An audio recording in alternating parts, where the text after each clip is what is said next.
Head to Knoxville, don't be late. Baker's Live, it's gonna be great. June 5th and 6th, mark your date at Dollywood, we'll celebrate. Meet Baker and more cool friends. Live show magic that never ends. Come to Dollywood, feel the vibe. With great people there, it's gonna be a ride. Rides, fun, and meet and greet. Baker and pals, the crew's so sweet. Get ready for laughs, cheers, and thrills. Knoxville's the place, it's giving chills. Meet Baker and more cool friends. Live show magic that never ends. Come to Dollywood, feel the vibe. With great people there, it's gonna be a ride.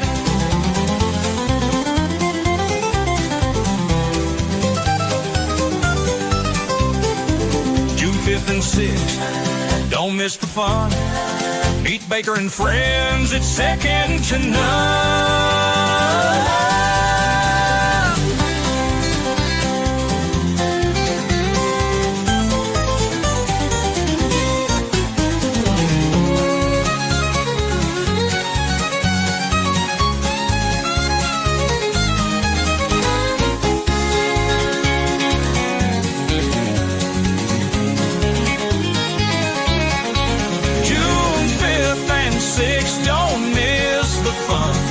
Baker and friends, it's second to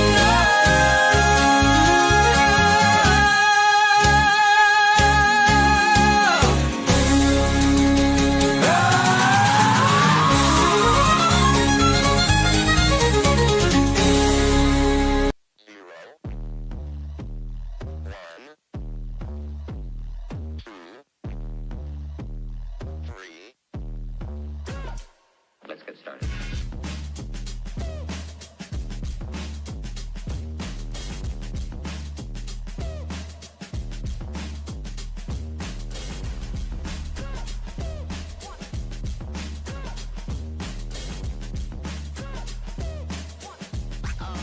Oh, that's real good.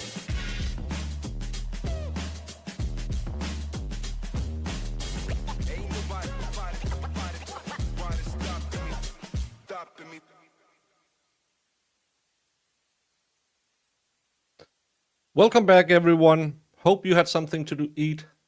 My pizza just got done in the oven, so I'll hope Court will come back soon so I don't get cold pizza. But what do we think about this morning's testimony? Did his neighbor threaten him every time he walked by him? Did everyone apparently threaten him, even with a machete? Or is it something he made up as a defense? My biggest problem is still the 5 pew-pews in the back and that he allegedly walked towards him before he pew-pewed him. I know you say you keep going until your target's down, but he tried to say that he was getting up, but we can't see the video, so we have to go by what they're saying. So they think audio.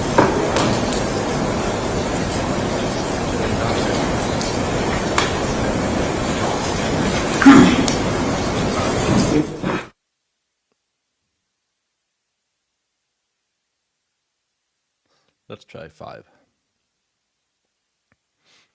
But no, I've covered one self-defense case out of New Hampshire before, and I don't think it's gonna fly.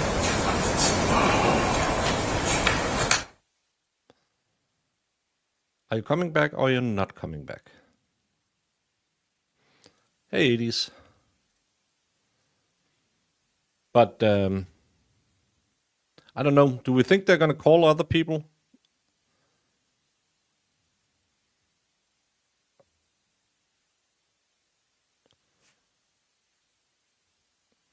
Well, you stop as soon as the thread has ended. Yeah, but you never know when the thread has ended, so you keep going until you're sure they're gonna stay down. That guy looked like Ty. He looks like Treehouse Ty. Maybe he became a victim advocate.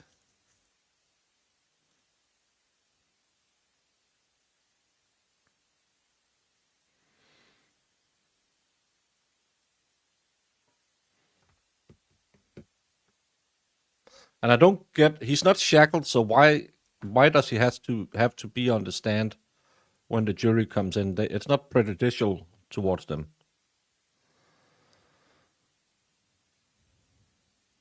I don't know. Nobody knows why they do what they do. Nobody knows but Judgy. By the way, tomorrow will be another day of hearings in the Karen Reed case. And after today, it should get a little bit interesting. Would Special Prosecutor Brennan be stupid enough to try and have Proctor excluded? He's on his witness list. Whatever you want, Judge. I reviewed them, so. You have issues? Yeah, you have some, I think. That could be really stupid if he tried. Judge, my hope is if this is really going on for another hour in the Plowing case. Another hour? Right, Why? that's fine. Why? You've been going for an hour already and you are not anywhere closer to getting him off. I didn't think the shooter was still in jail. He had his bond denied. That's actually, the victim was at the bond hearing in a wheelchair. People are not having a great day today. Low suasion and high meanness. A couple of minutes. Nope, for once in your life, you are here on time. But could you imagine Special Prosecutor Brennan standing up tomorrow and say, Your Honorship, because he's been fired, I would like to impose that he's not called as a witness because it's not important anymore. I know they claim he was the lead investigator on the case, but it was really Bukaki. And then we can go back and look at the clear Brady violations happening because Bukaki was the one who gave Proctor the videos that Proctor then withhold from the prosecution, which doesn't clear you of Brady violations, you idiot. But then Bukaki is the lead investigator. He was in the same text thread with Proctor where he was talking about her flat ass. Yeah, getting better. No one on the corner has suasion like us. Agreed. You missed nothing. They were trying to imply that the neighbor was constantly threatening him and someone else had threatened him with a machete, and that's why he carried a Glock 43 subcompact. We were just getting to the point where he had been working for 40 hours, but again, that's willfully impairment. It's not a defense. Hey, Carly. He needs time to get the jury on his side. It takes a while to try and get the jury to feel as though they can relate to him in some way and feel some empathy. Yeah, but I don't think the first hour worked. So maybe if they got a good roast beef sandwich, he can sway them, but I don't think it worked. Giggity, giggity, giggity.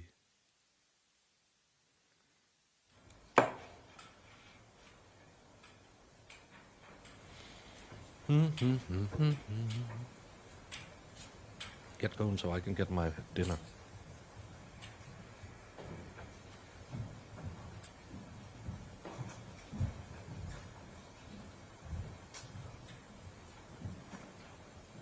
Ba, ba, ba, ba, ba, ba.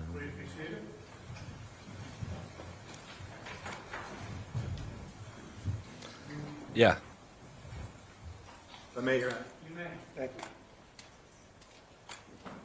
you. Jason, let me backtrack just a bit. You recall getting to the police station? I do. And when you got to the police station, how would you describe your physical condition? I was extremely tired. I was extremely shaken. Gotta eat. Were you in like the same condition then that you are like right now? Definitely not. I am well rested, alert, and ready for today. During the course of your interrogation with the police, you complained on a number of occasions of being hot or cold. Remember that? I do. What was going on there? I was tired. I'd just gone through a lot. I started feeling a little bit dizzy when we were going up in the elevator. We got in the room. It was cold, then it was hot. I was extremely tired. I was definitely not with it, I guess you could say. And you asked to rest a couple times? Yes, that was the one thing that was on my mind the most was trying to get some sleep. It was hard to stay awake, to say the least. But how many times did you nod off? I don't really remember how many times. I know there's a few times. I know I asked to lay down. I remember waking up on the floor in the interview room. Much past that, I don't remember a whole lot about the interview. I was extremely surprised yesterday to find out it went on for 3.5 hours. You didn't even know it went on that long? No, sir. I thought my best recollection would have been probably approximately an hour. So when we were discussing the length of time that the interview took, that came as a surprise to you even yesterday? Yes, it did. I don't know how I stayed awake that long. What's going through your mind when you were discussing this situation with the police? I was scared. A lot had just happened. I wasn't clear on a lot of the things. I was trying to process it and help them get through it so we could figure out exactly what happened, and that way I could get home and get some rest. So basically, you went there, you were going to give them a statement, and you're thinking, well, then I'm going to go home and just go to sleep. Yes. That was my number one objective.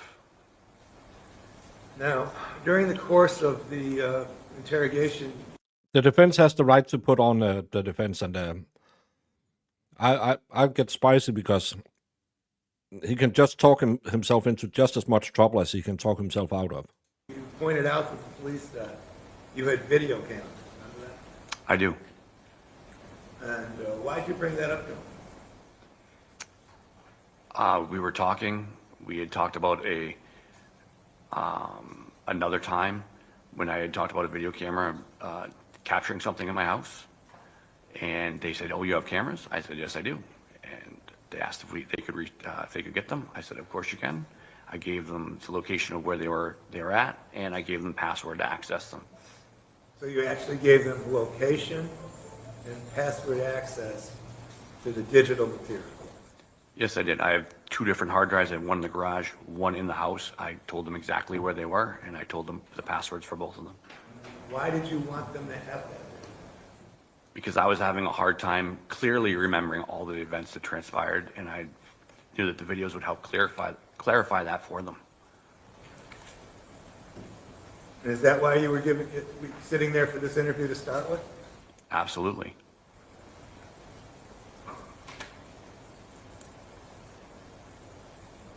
Do you think you were in such a condition that night to give an accurate account of what took place?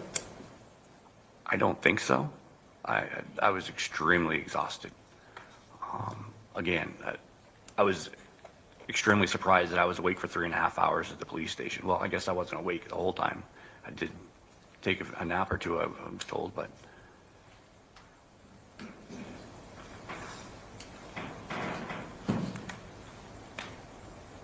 If I could, Your Honor, we'd like to show one more video, and then I'd like Jason to sit back for a few more questions, and then I'll wrap it up. I think this is one that will be marked, has been marked as defendant B. should I step down to the If you TV? could, so you could direct us to the thing. And Again, this is a clip that will go back to the deliberation.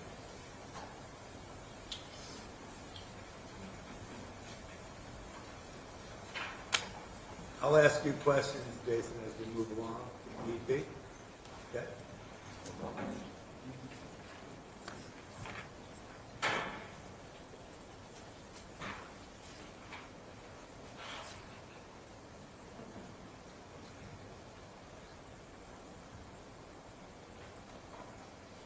Okay, why don't we stop? Now, this video is a slow motion video marked as defendant B, and as we go through it, it may give us a better opportunity to make some identification. What do you see in this particular frame? In this particular frame, I see this is my plow truck. This is the plow. This is still banking in front of 39 Summer Street. This is my driveway right here. This is the bush that's in the landscaping at the front left of my property. It looks like this is tile right here. I believe it's kind of paused in a fuzzy frame. And I'm going to have, I guess, you can see myself right now, I'm right there, walking the house. Okay, so you're actually bent down at that point in time? I'm guessing so because I don't see myself in the frame, but I don't know how we got to this particular point. I think we just started.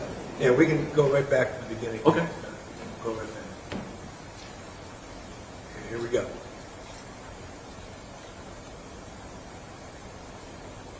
Okay, a little bit.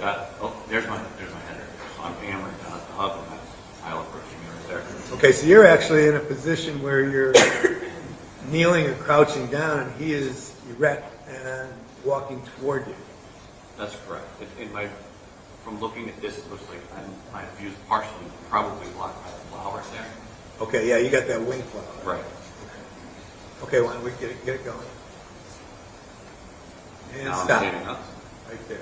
Okay, is that the first time you're eyeball to eyeball with him? Yes, it is. That's myself, that's my face, and that's Mr. Violette right there. Is he saying anything to you at that point in time? I believe he has already said to me something about if you plow snow in front of my house, I'll fucking kill you and your family. Okay, so this is the first initial threat, right? That's correct. Why don't we continue? He Stop. approached me. Oh, right What's there. going on there? Well, now it looks like we're kissing, but that's me. That's him. We're face to face. His nose is touching my face, and he's expressing to me how he's going to kill me and my family for plowing snow. Is that making any sense at all to you at that No, point? it's going very fast. He's saying he's very animated. He's very upset. Again, you and I did a little courtroom demonstration. It wasn't perfect, I'm sorry, I'm vertically challenged, but the bottom line is that this guy, he's about 6 foot or so, about your size, Yes, I'd say probably exactly the same time. and he's literally got part of his face literally on your face at this point, That is correct. and he's shouting threats. That is correct. How you feeling there? Scared? Keep going. Then He moves. backs off a little bit. And then he points again, if you plow snow in my fucking driveway, I'll kill you and your fucking family. All right, now he's walking away a little. Yep. Then what? Now he's saying you don't believe me? You don't fucking believe me? I'll kill you and your family. Okay, that's when he says, stop. That's when he says, you don't believe me? You don't fucking believe me? I'll kill you and your family. That's correct. Didn't say anything about snow that night, did he? No. Now what? Now hold on, stop right there. Did you pull a firearm on him or anything at that point? No, I did not. Did you make any aggressive movement toward him at that point? I did not. I didn't speak either. I was still frozen. Now I know this is in slow motion. What's your estimate of how long that interaction actually took? By this time?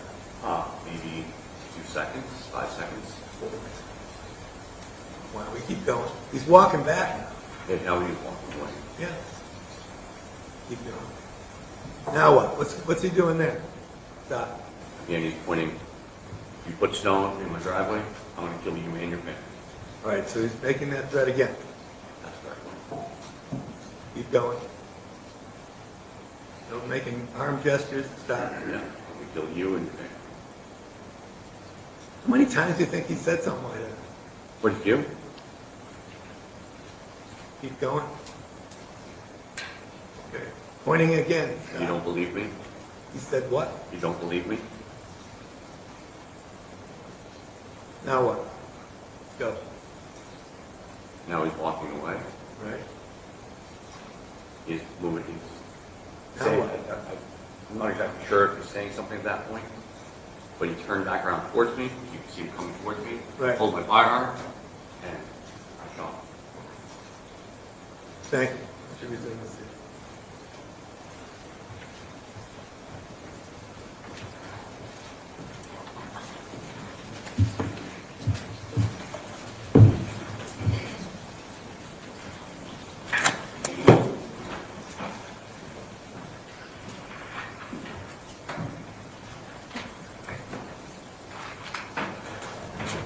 So, right before you pulled the firearm and pulled the trigger for the first time, he had walked away some distance, He did. and then all of a sudden he turned around He did. and he was walking toward you. He was. Do you know why? I'm assuming that he wanted to play out his threat. I mean, he was coming back at me. That was my assumption. By the time he had come by for that last time, he had come after you how many times in your best estimation? 5 or 6.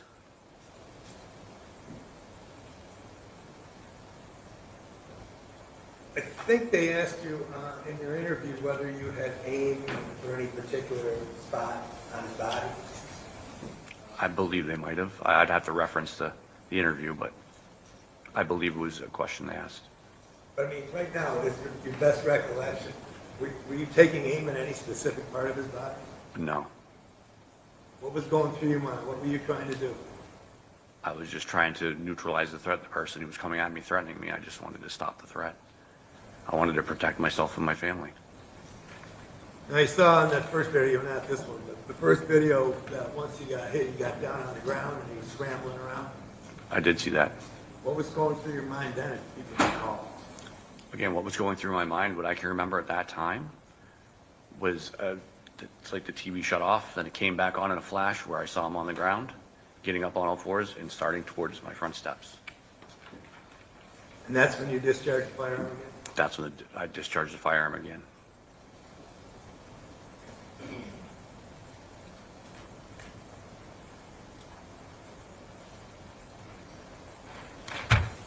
Before I ask the next couple of questions, I just want to make sure a solid foundation here.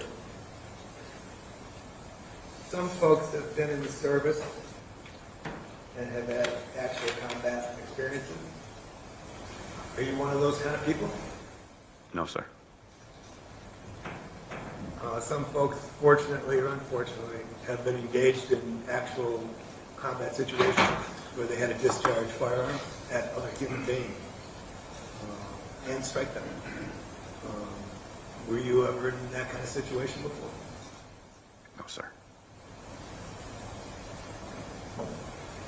Some folks actually are avid hunters and they discharge firearms and they've shot game.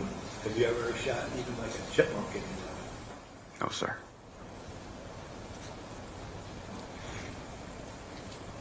Is this the first time you discharged a firearm in self-defense? Yes, it was. Is this the first time you discharged a firearm and struck a living, breathing being in your life? Yes, it was. Did you ever think you'd be in that kind of situation on April 4th, 2024? No, I didn't. Do you think about it a lot? Every day. Sorry.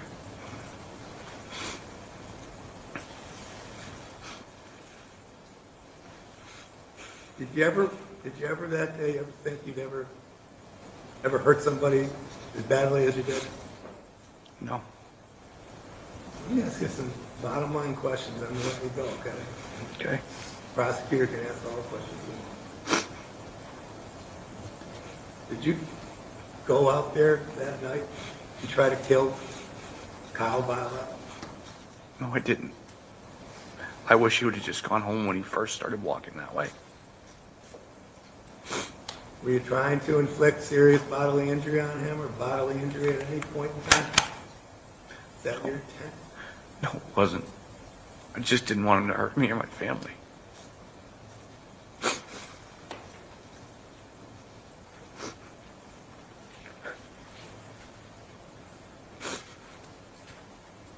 Thank you, Jim. You're welcome.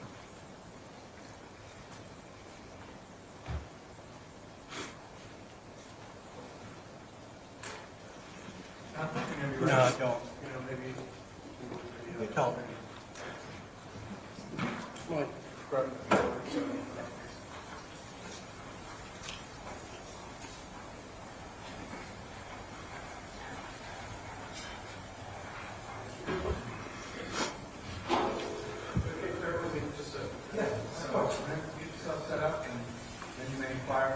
thank you.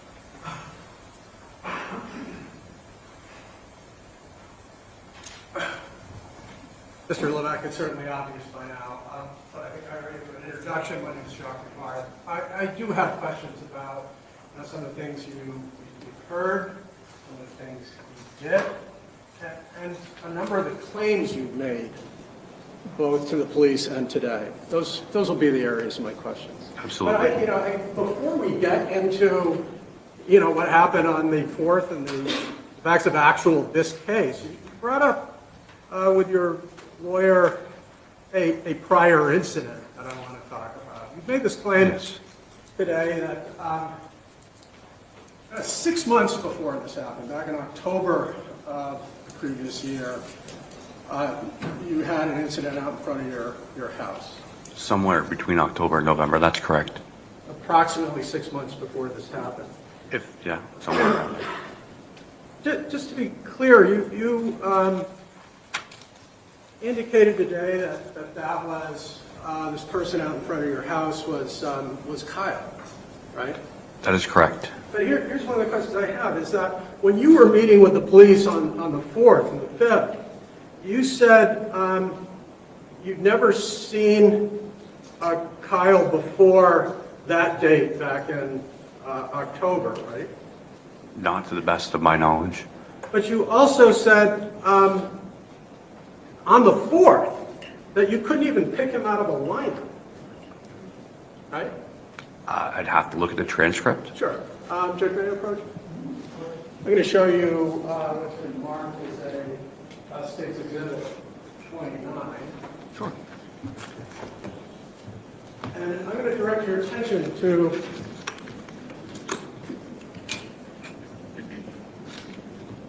page 143, line 9. Give me just a moment. Yeah.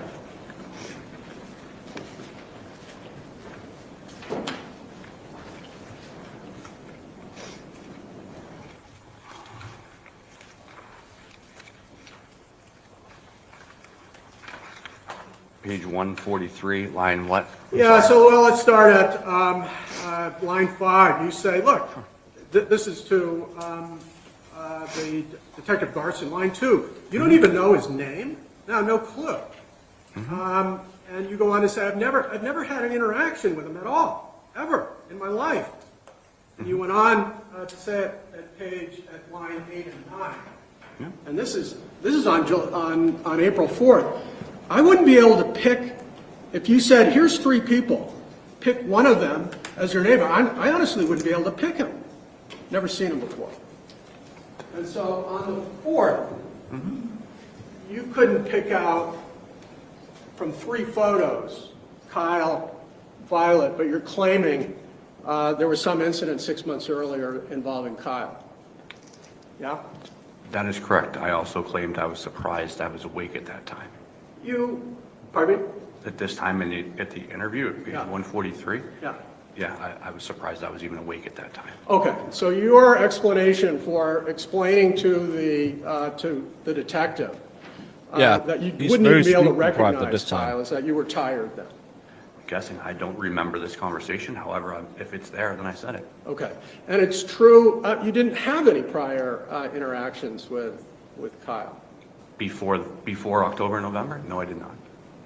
And so you said that, but that might be one of your tired statements.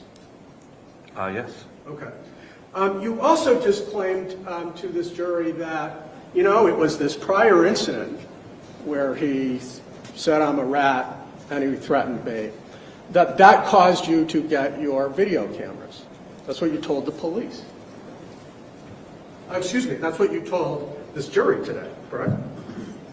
Yes, some of them, that's correct. What? Some of them, yes, that's correct. I've had previous video cameras, but the ones that they obtained, that's when I got them. So how many more did you have and when did you have them? Before, I was trying out different Wi-Fi cameras, Yep. particularly Wise.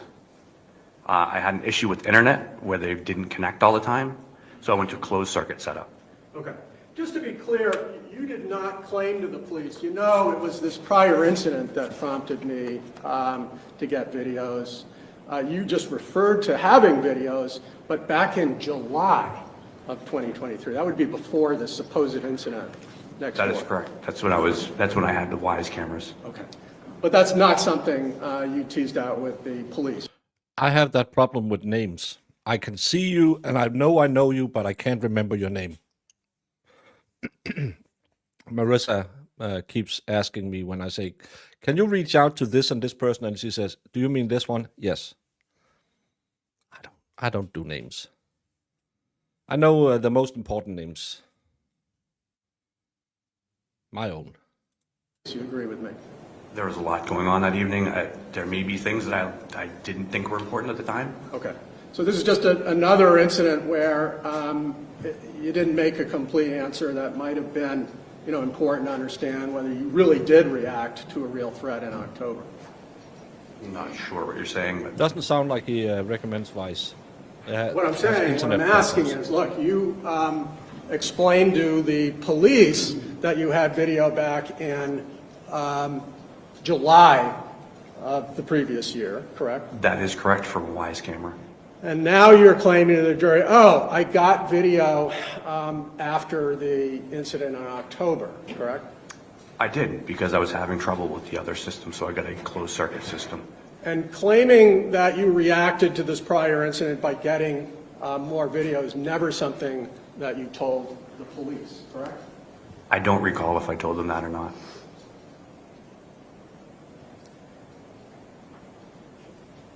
In fact, talking about this prior claim, you even told the police, look, it was because of this so-called prior threat that you started carrying your firearm. Again, if you'd like to refer to what page that's on. No problem. It is Oh, the Jen page McCabe 100, line tactics. 22, 23. Can you show me my prior statement? Page 100.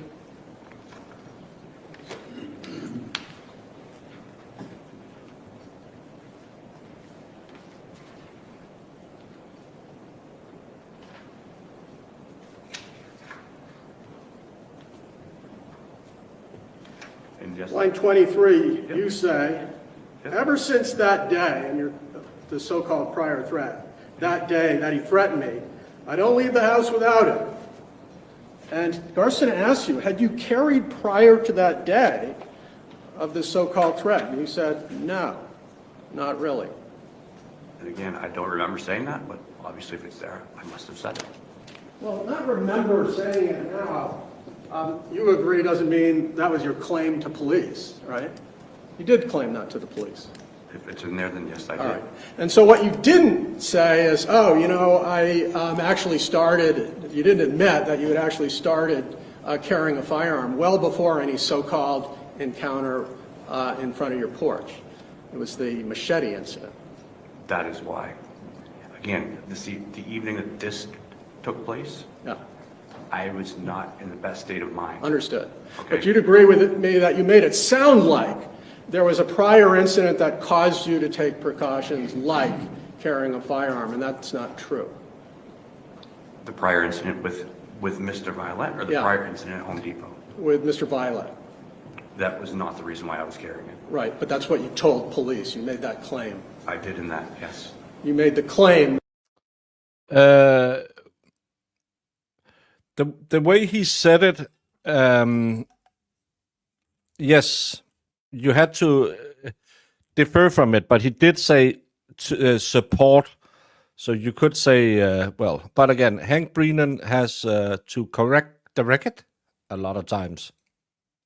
The reason you got video was the prior incident from Mr. Violette, but that's not true either, right? You had video. I'm not sure what you're saying right at the moment. You claimed to this jury that the reason you went out and got video is this so-called prior threat. Remember saying that on direct? I do. That is why I got the current video equipment that I have. Okay. Your explanation to the police was you'd already had it, and then when we were having this conversation, the reason you got it was because you were having Wi-Fi trouble. Could you reference where here I told them I got it for that?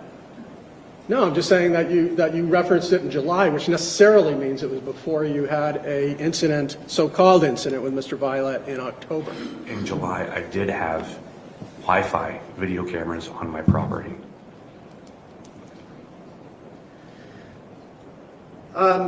You claim that this prior incident with the machete, you know, while you're on the job, resulted in you calling 911, correct?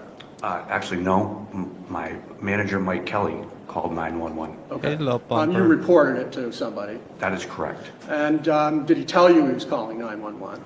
Yes, he did. And you certainly concurred with that. That's correct. Because you've called 911 if something really did happen to you that you found threatening and violent and inappropriate, correct? Yes, that's correct. But to be clear, you've never claimed that you called 911 or anyone else after this supposed incident with Mr. Violette 6 months before this event. That is correct. Yeah. You claimed to the jury that it was such a threat that you were concerned about your daughter, so much so that you had to supposedly escort her, but this threat wasn't serious enough to call 911. Again, I didn't want to engage with him, and I didn't want to have the police come and then nothing happen, and then I have to deal with him later. All right, so on the machete one, that was good enough to call. Here, the supposed threat to your daughter wasn't enough to provoke you to call. It's always wrong if you do or you don't. Always wrong if you are in court. The phone, call the police and say, we need to work something out here to No, mitigate risk about your daughter, right? Correct? At that time, I decided it was not the appropriate action. I didn't want to enrage him in case something else happened. And just to be clear, your claim about this prior incident in October, November, this involved a guy that you couldn't pick out of a... He didn't want to call 911 back when he was getting threatened, because if the police came and did nothing, he would have to have this guy be angry at him, walking around near him. lineup, and after hearing him outside in front of your place, you went inside to your home. I went inside to my parents, yes. You did not see where this man went, correct? No, I did not. And concerning, Mr. Violette, just to be clear, that this guy calls you a rat. You had never called the police for any reason on Mr. Violette, right? That is correct. And so this guy makes this claim, you can't pick this guy out of a lineup, and you go inside and the guy leaves. Concerning Mr. Violette, after that supposed incident in October, you can confirm that there were just no other incidents or contacts you had with Mr. Violette up until April 4th, correct? That is correct. You said, you know, I might have seen He didn't do something when the guy had a machete. He did it when he didn't have a machete. him emptying his trash or something, right? Yes? But in other respects, there was no additional contacts, innocuous or otherwise, correct? That is correct. All right. And so that, I guess, brings us forward. Your claim that there was a threat 6 months earlier, nothing happened after that with this person outside. That is correct. And so now let's talk about the incident, okay? Sure.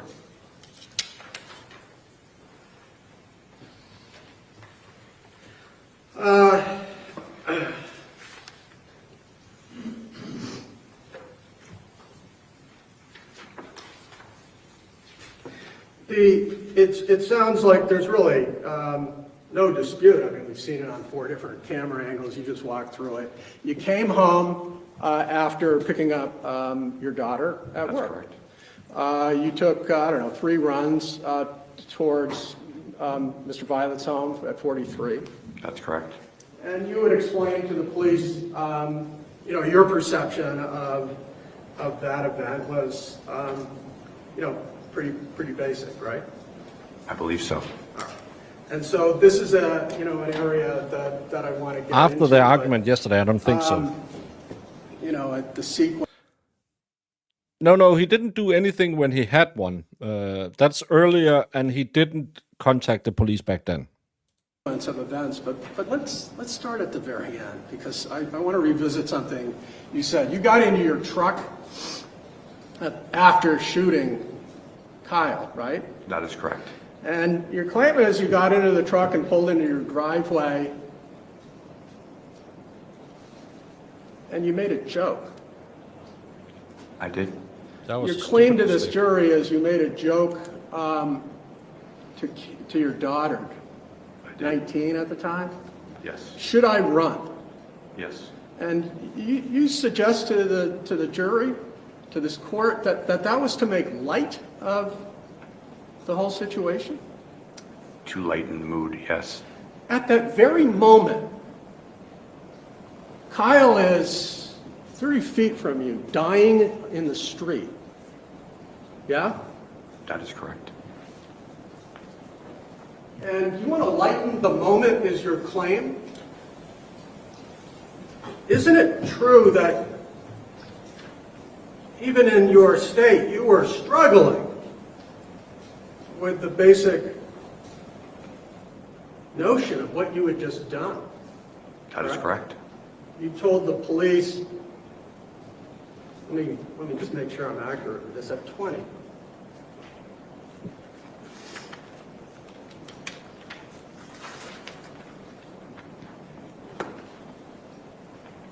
Line 5.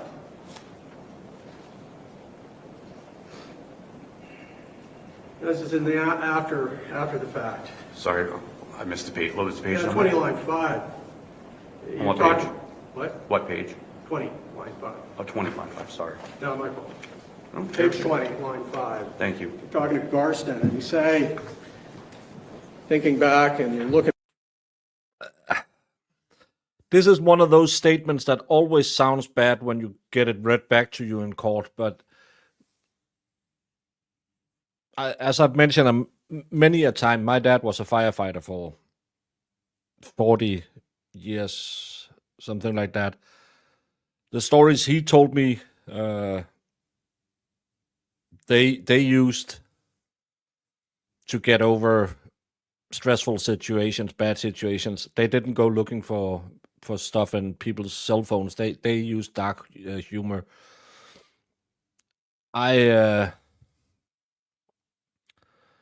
I have a tendency to say stupid stuff as well when I have been in high stress, high danger situations in my time.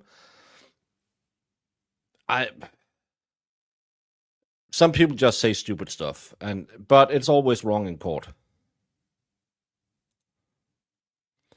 And yeah, if he was threatening him, why would he care? Yeah.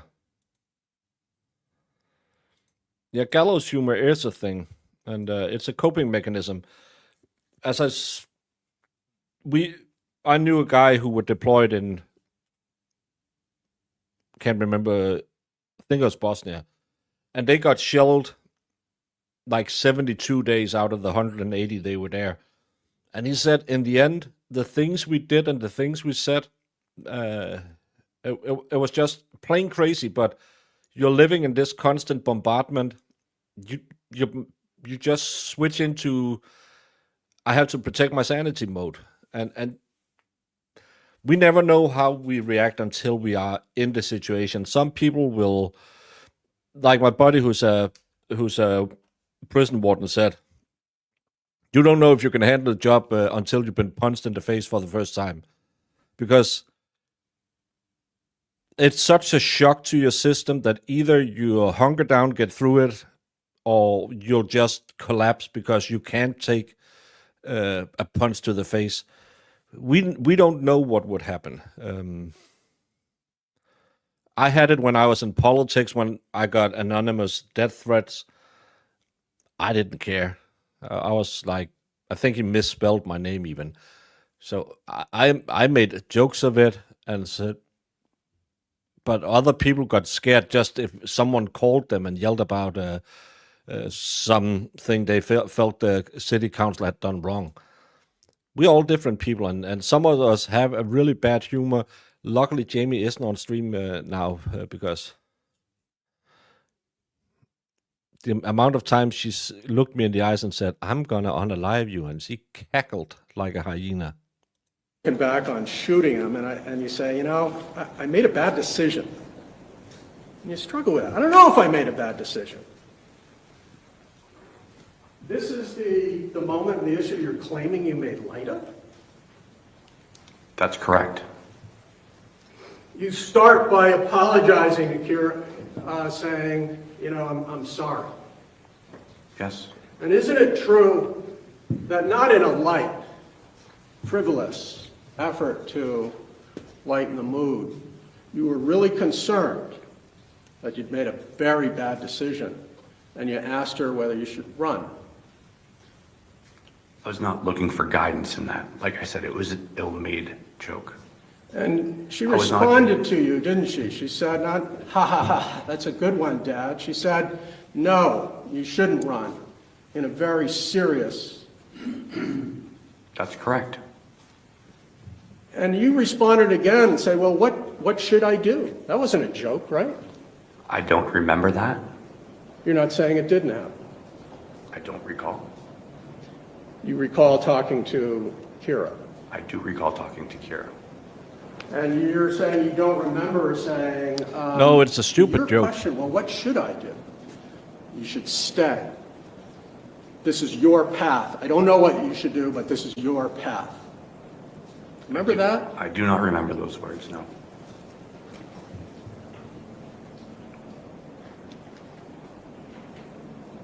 Mr. Levesque, isn't it just true?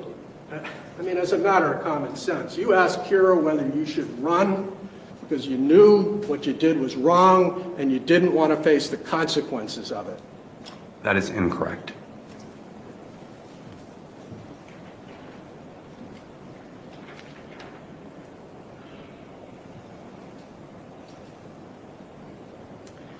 Then let's return to your plowing. You had told the police that you moved the snow into the front part of the driveway of my neighbor, where my neighbor's grass is, and then backed up, correct? That is correct. And look, I don't want to make too much of the snow thing, but you would just describe to the jury just not having I don't want to make too much of a snow thing. Does he know Lally? any basis to even understand what Kyle was saying about not moving snow, correct? I was referencing 39 Summer Street. Okay.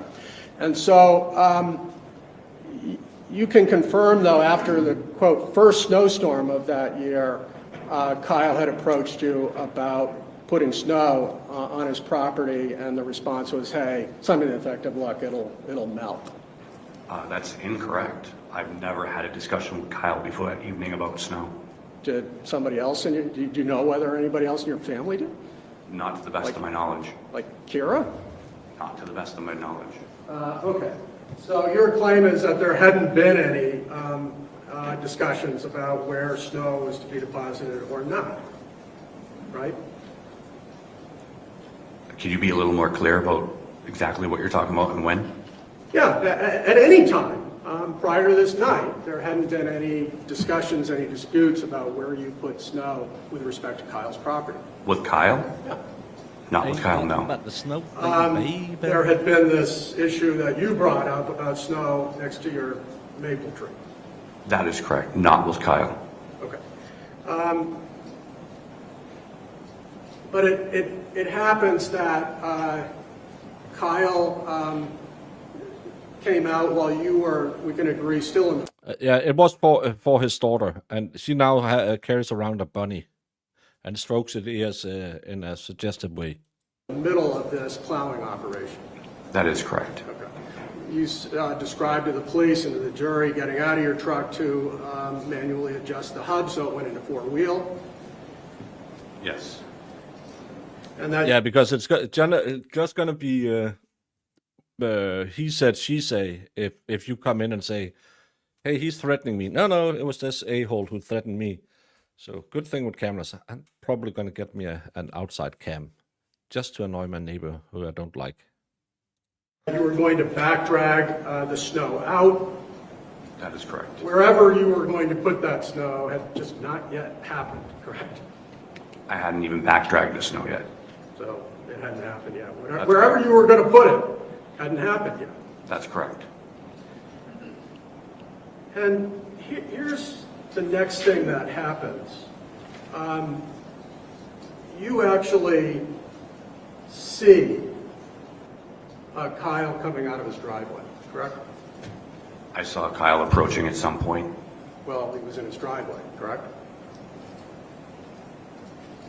I'm not exactly sure what point it was. Why don't you turn to page 34, line 4.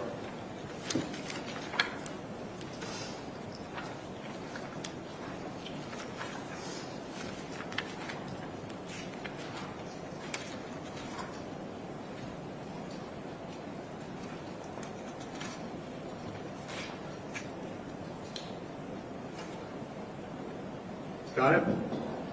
I do. And you explained to Officer Garston you are manually locking his hubs, they're electric, so I got out to do that, and quote, that's when he came up the driveway. That is correct. So you saw him from, I don't know, 40 feet away at the first instance. That's what that says.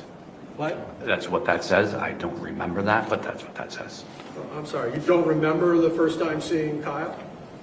I do not remember seeing him in the driveway. All right, do you can confirm for the jury that you went on to describe corroborated details, like down at the bottom of page. Well, just participate in whenever I make a giveaway again and win it. It's way easier. 34. Yeah, and there I saw him come from. When I finally see him coming out of the driveway, you say it again, that's when you see him, right? It does say that. And You again, even describe what he's doing. He's putting on his shirt. Don't think so. yes, I do. He was shirtless, so he was putting on his shirt. Yes, I do. You asked me if I remembered that. I do not remember that. However, yes, I did state that. Then I guess there's this tension of you being tired that night with the issue of memory. You agree with me that's much closer in time to these events than your testimony today. Yes, it was. You agreed with me that that is a responsive statement to the. But I don't make $250 shipping of candy. It's more like $25. Officer, well, when did you see him? Yeah? Yes. You agree with me that that's a detailed statement about where you saw him and what his actions were. I was doing my best to try and piece together what I remembered. You did a good job. I mean, it's corroborated that he was coming out of his driveway putting his shirt on, right? Yes, we saw the video. Yes, he was. And so you'd agree with me, you got that one right. Yes. And so he's coming out of his driveway. You see him from this some 40 feet away. And just to confirm, you can see his hands, correct? I don't remember. Didn't see any weapons, correct? Again, no, I did not see any weapons. And as he's approaching that distance between his driveway when you first see him, you don't actually remember or know what he was saying, if anything, correct? Sorry, could you ask me the question one more time? Yeah, as he's approaching. Stop being Jen McCabe. You're annoying me. From the driveway, you don't actually know what he was saying, if anything, correct? In the very beginning, I'm not sure if he had been yelling or what he had been saying. It wasn't until he was up closer to me that I had really started understanding what he was saying. Okay, so when he's walking over, you're not claiming that he said anything at that point, correct? I don't believe so, no. You could hear a noise coming, you realized he's coming because you saw him. I believe so. And you actually described not only him putting on his shirt, but consistent with what we see on the video, you described that he was coming at a fairly fast pace. Yes. You confirmed to officers that as he's walking over, you could actually see his hands. Yes.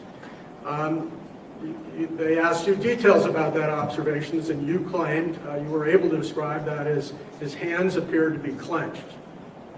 When I did notice him and he was close to me, yes, I did. Actually, this is on the way over. And you confirmed that you didn't see any weapons. I did not see any weapons. You confirmed that he never moved towards your daughter. He did not move towards my daughter. You can confirm that at no point did he make a claim or a threat that he was actually armed. He did not make a claim or threat. He was actually armed. For example, if you move that snow, I will stab you with a knife that I have on me, He never made that claim. or a screwdriver. No.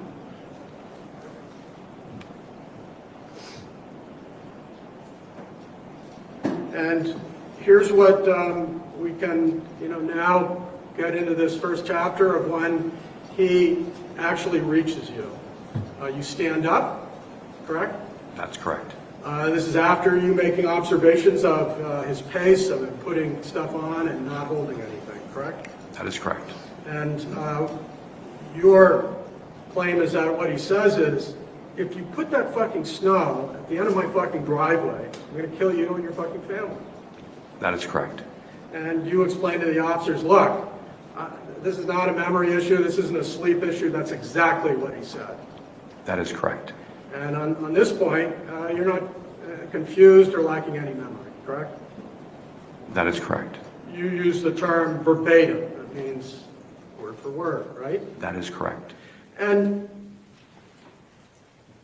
even at this point, where he's close to the truck, he doesn't make any gesture, any recognition that there's anybody, including your daughter, in the actual vehicle, correct? No, he does not. He doesn't reference your daughter's There's no lemon in a tiramisu. specifically, correct? That is correct. He doesn't reference her name, right? That is correct. And this is the point where you're, quote, nose to nose, Nose to cheek. cheek to cheek. And you say at this point, while you're face to face, nose to nose, you step back a little, you step forward, you step back, but kind of within that, I don't know, arm's length distance, correct? That is correct. You claim that he repeated, if you put the fucking snow in front of the house again, I'll fucking kill you. That is correct. Okay, so that's twice where he's referred to you needing to do something in the future for him to do something, correct? That is correct.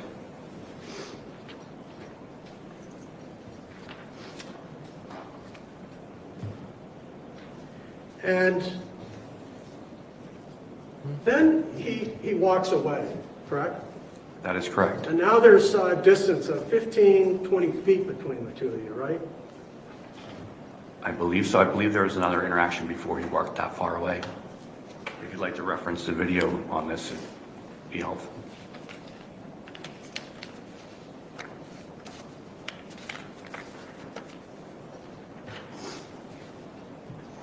And you described to the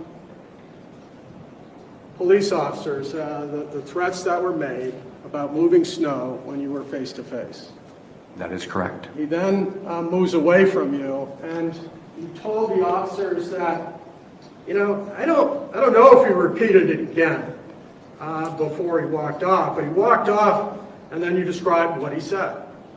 It's page 43, line 19.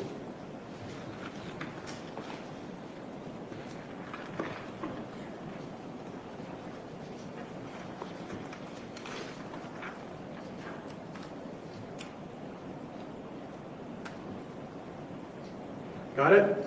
Line 19. Yeah, you said to the officers, you know, then he walked, I don't know if he repeated it again after those 2 times. And then for some reason he stopped, turned around, he's walking away and said, and this is what you told officers, you don't fucking believe me. Right? That's correct. Just to be clear, you said that also at page 20.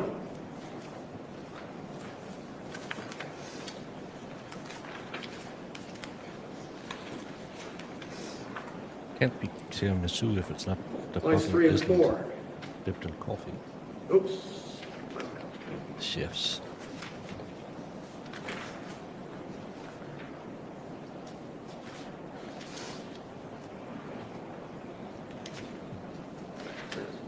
I'm sorry about that. Lines 3 and 4.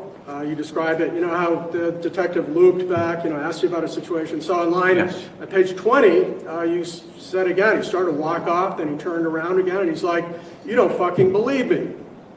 That's correct. All right, so 2 instances where you explained to the police what Mr. Violette supposedly said about, you don't believe me. That's In correct. neither of those claims to the police do you say he added, just independently, I'm going to fucking kill you, right?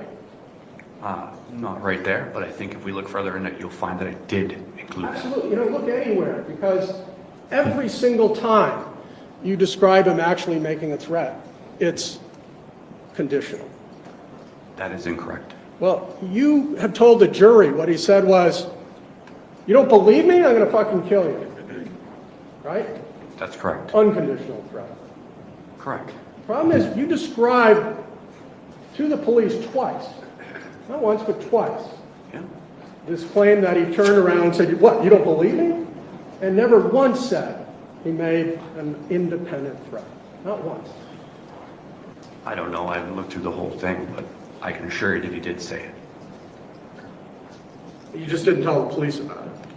I don't know. I haven't looked through this whole transcript, but I can tell you he did say it, and I'm pretty sure it's probably in there. I've not looked through every page of it.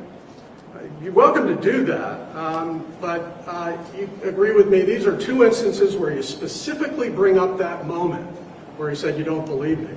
And he did not add a standalone I don't like tiramisu and I don't like lemon. threat. No, you're absolutely right. I didn't add that. Again, I was not completely coherent, awake.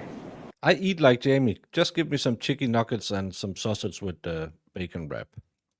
Or remembering everything that was going on. I was doing my best to try and piece this together with them.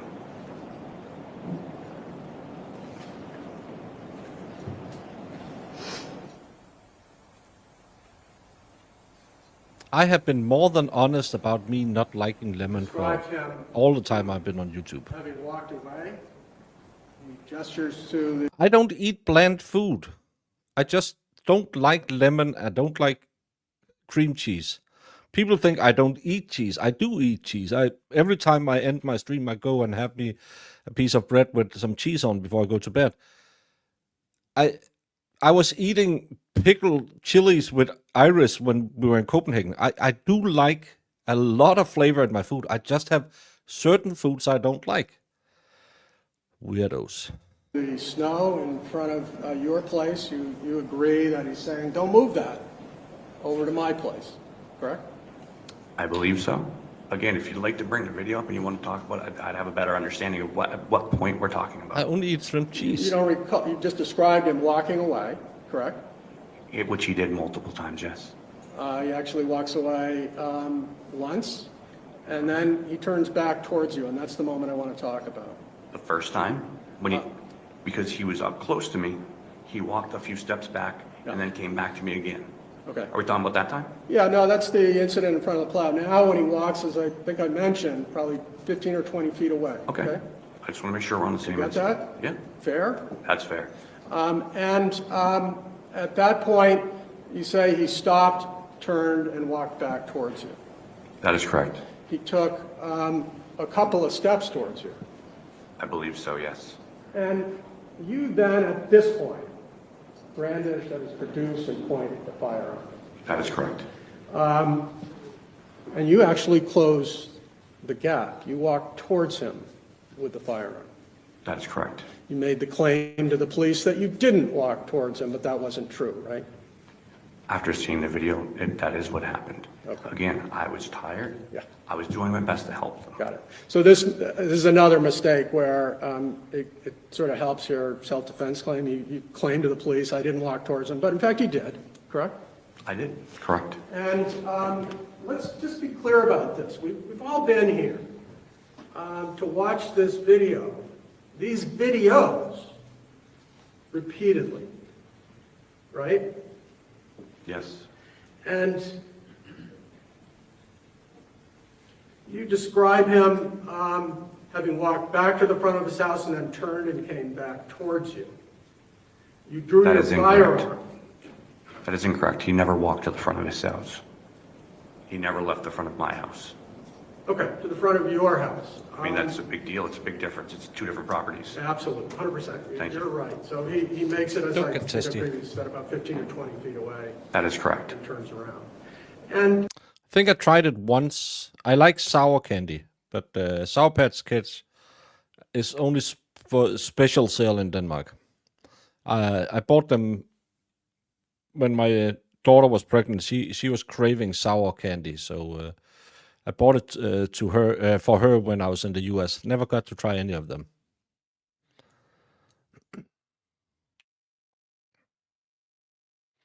What did cream cheese do ever do to you? I don't like the consistency of it. you've agreed that you pull out the gun and you point it at him. That is correct. You're walking towards him. That is correct. But here's where things diverge in terms of what claims you've made. You made the claim to the police that when you pulled out the firearm, he actually hastened his pace towards you. Your words, right? Again, I don't remember clearly what I said that night, and my memory of what happened was starting to piece things together. Well, if It you was don't not a remember clear it- image. Okay. If you don't remember what you said that night, let's turn to page 48.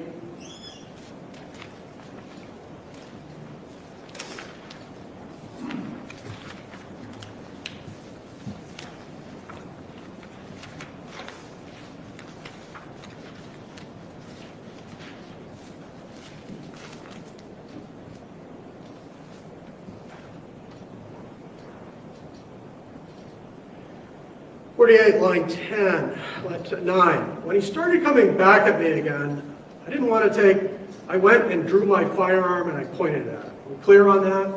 Absolutely. Anything that's in here, I said. Yeah. Even being tired, you remember that, correct? Do I remember saying it? Yeah. No, I do not remember saying it. Being tired, or now, do you remember that? I do not remember saying that when I was tired. Do you remember that happening? Me drawing the firearm at him? Yes, I do. Okay. And then you claimed to officers that at that point, that's when he came at me. He was coming back at me like he was ready to go. That is correct.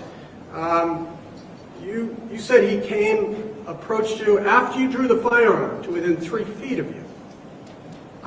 No, I might have said that then. Again, I didn't have a clear memory of it. After looking at the video, he was not within 3 feet of me. After you pulled the firearm, you claim his hand was in. I'm sorry, this is further 3 feet. Well, I'll get Can to you it. give me the line?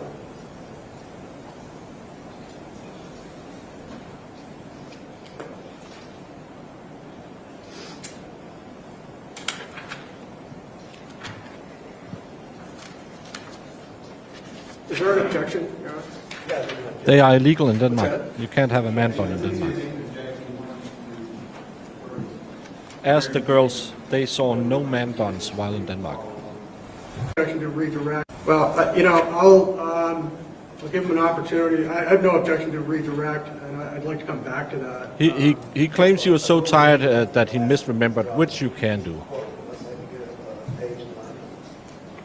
I have a page and line number for a approximate distance. It is not 3 feet. I guarantee that.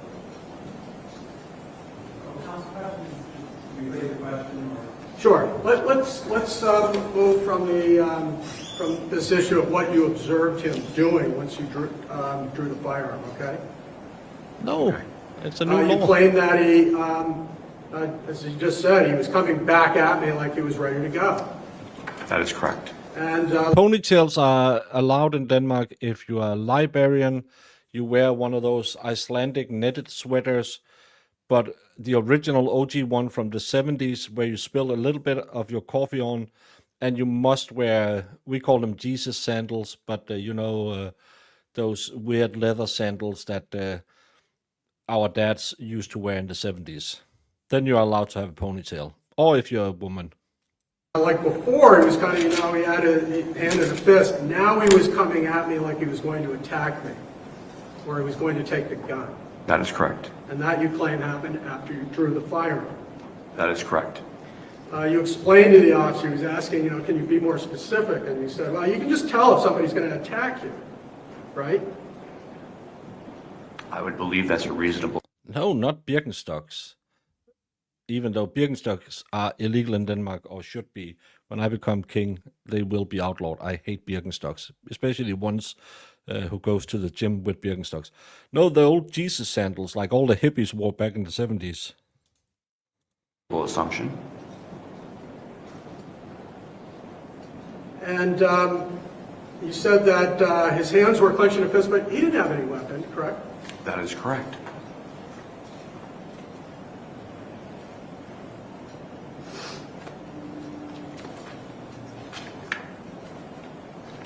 No, the one with the thin straps of leather. Sometimes they were. Like And you woven. claim that after drawing the gun, he kept coming at you at a pretty fast pace. That's what I remembered at that time.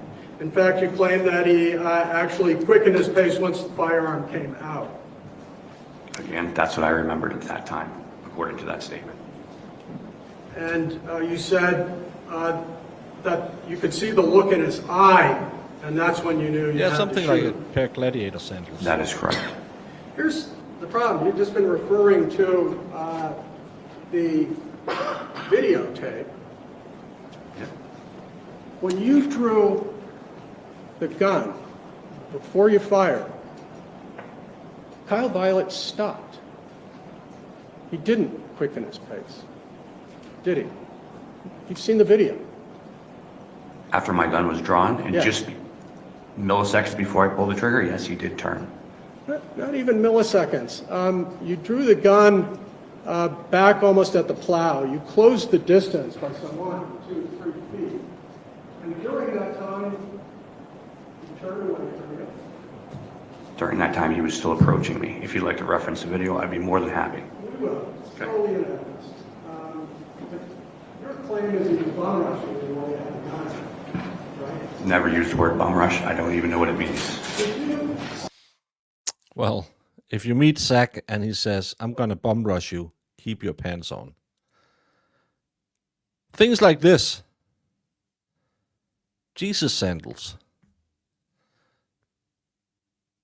I've only seen male librarians wear these.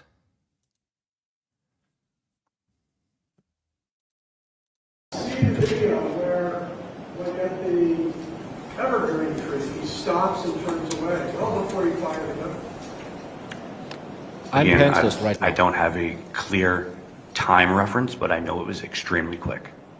Did you see the video when Detective Daney was actually looking at frame by frame, and he says his feet are turned all the way 90 degrees before the shot went? I did hear his testimony, and yes, I did hear him say that. Did you see the video? You were standing right here. I did see the video. And he was not facing you when you had the gun out. When I fired, no, he was not facing me. However, like I said, the time, Him having memory lapse, yes, no problem believing that. But it's just not a defense. He chose to be this tired. It's the same if he had chosen to drink alcohol and misremembered everything. It's just not a defense. And I know it's the only thing they can go by to try and get him off, but I don't think it's working. I don't know. Things move very quickly. They have discussed this Well, we beforehand actually, if he keeps have doing real it with the time judge not saying in anything. this video. So, I mean, the jury can count the seconds that went by after you took out the firearm, and they can make the determination whether Kyle stopped and how much you advanced on him pointing the weapon. Sure. I will. You had been asked about your familiarity with this firearm. You actually took it to the range, correct? That's correct. Used to take Kira to the range, That's correct. knew full well what this firearm was capable of doing. That's correct. And so, as he stops and turns, unarmed, you fired at him. I did not see him turn. When I drew my firearm, it kind of all went blank. Pardon me? When I drew my firearm and I fired it, I was blacked out. I don't remember. You were blacked out.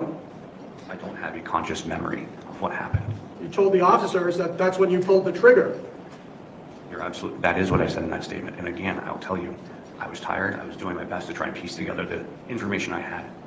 You told the officers that you ultimately pulled the trigger 6 times, correct? That is correct. You didn't say, you know, I counted up the rounds afterwards, whether they're, oh, and then I discovered it was empty. You described pulling the trigger and then emptying rounds. That was a conscious thought and statement you made on the 4th. It did make that statement. I never said that I remember pulling the trigger that many times. I knew that I pulled the trigger that many times after I counted for the bullets that were missing from the magazine. Can you just turn to page 54? Absolutely.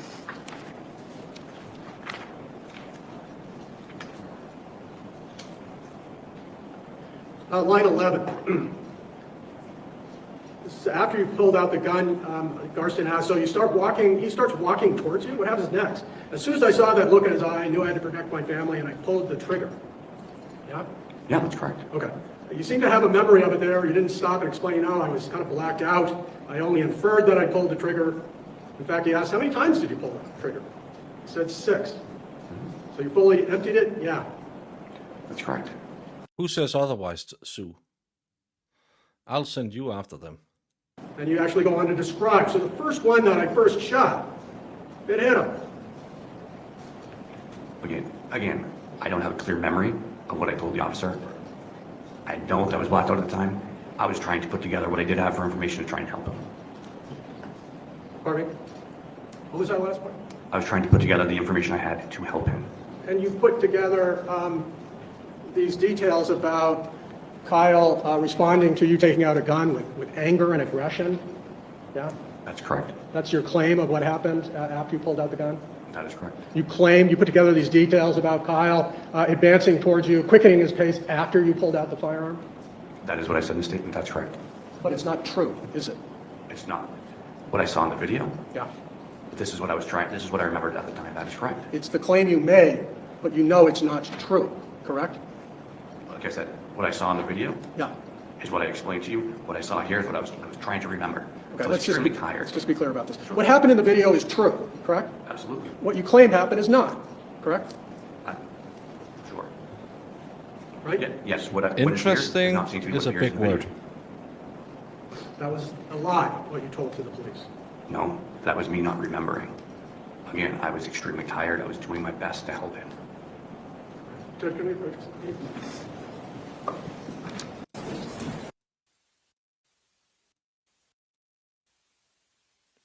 Looks like we're on a break. It's true to him, yeah, but it's not. That's not true. True. I know that in these modern days you can have your truth, but sadly he had a video. But again, he could be tired. He could be misremembering stuff. I think we have heard it enough, Mr. Prosecutor. We don't need him saying it for the millionth time that he was tired and he don't remember, because even I, and I'm quite slow, have figured out that he allegedly was tired and can't remember, and that's why he changed his statement after watching the video. Wrong answer. It's what he perceived. Well, I don't use $5 words because we don't use dollars in Denmark.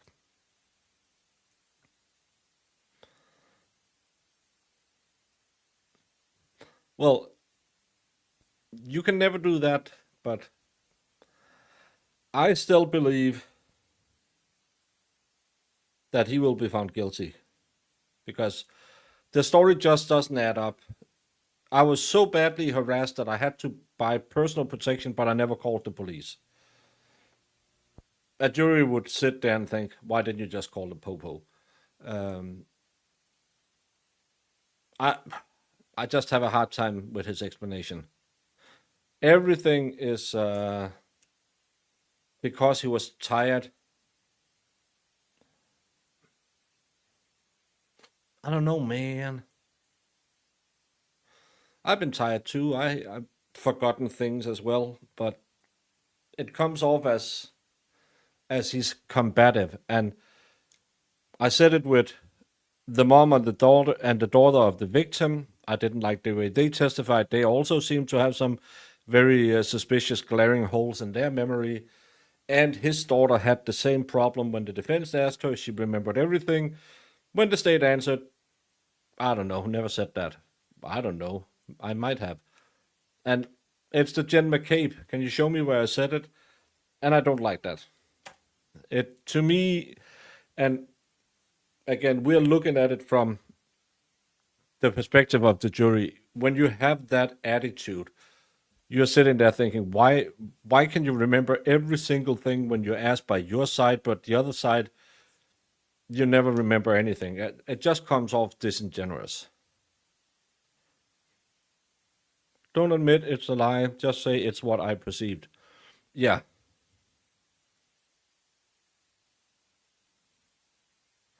I blacked out as a weak defense. It's actually one of the most used defense, and it almost never works because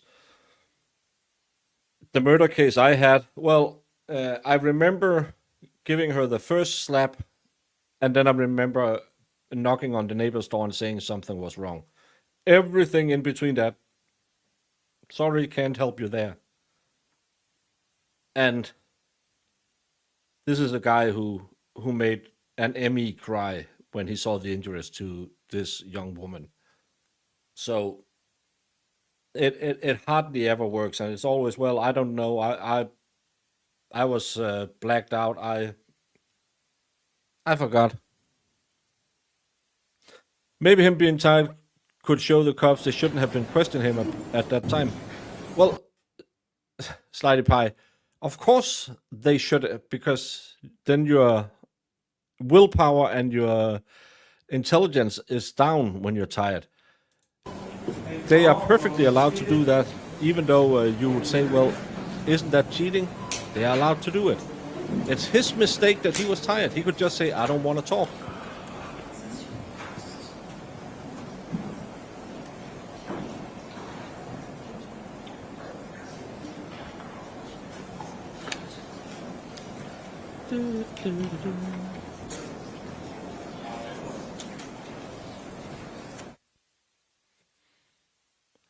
Hey, the space between, you don't really need to catch up. It's a lot of, I don't remember, I was tie-tie. Need a little...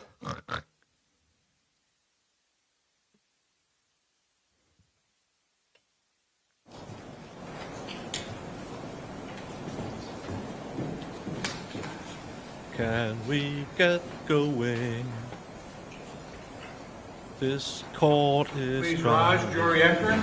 insane today because it's so slow and his arguments are not that great. It's just I'm tired, I can't remember. Please get to the end, then we can find out if he's guilty or not. Please be seated. Ladies and gentlemen, Guilty. Mark, resume. Thanks. Let me try and clear up this claim that you made. You said you pointed the firearm at him, and Mr. Violette continued to come at you at a fast pace. I believe that's what I said there. That is correct. So it's what you said, and you agreed that that is not what is depicted on the video. I do not believe I saw him approaching at a fast pace in the video. That's correct. But just this distance piece, you claim that when you brought out the firearm, and this is at 49, line 21, that he was at 10 feet away. Correct?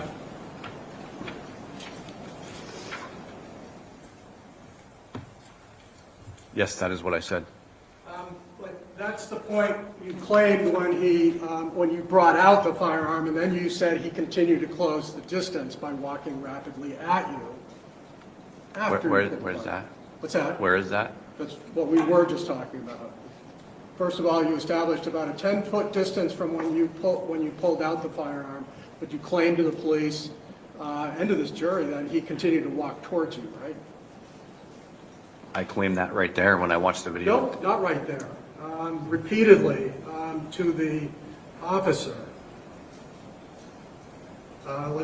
You can see that at 48, line 13 or 14. He was coming back at me like he was ready to go after you drew the firearm. That's at 14, line 13. Yes, that is correct. Okay, so if we combine that at 49, you said it's 10 feet that you brought out the firearm, and he continued to walk it towards you at a very rapid rate before you fired it. He's about 3 to 5 feet away, according to your claim, to the police. I'm sorry, I don't mean to back you up. I'm just confused as to what you're saying here. You just said 10 feet, now 3 to 5 feet. You brought out the firearm, and you could read this for the jury. You brought out the firearm when he was 10 feet away. That's correct. How far away was he when the gun first came out? This is a question. Probably 10 feet. I believe that to be accurate.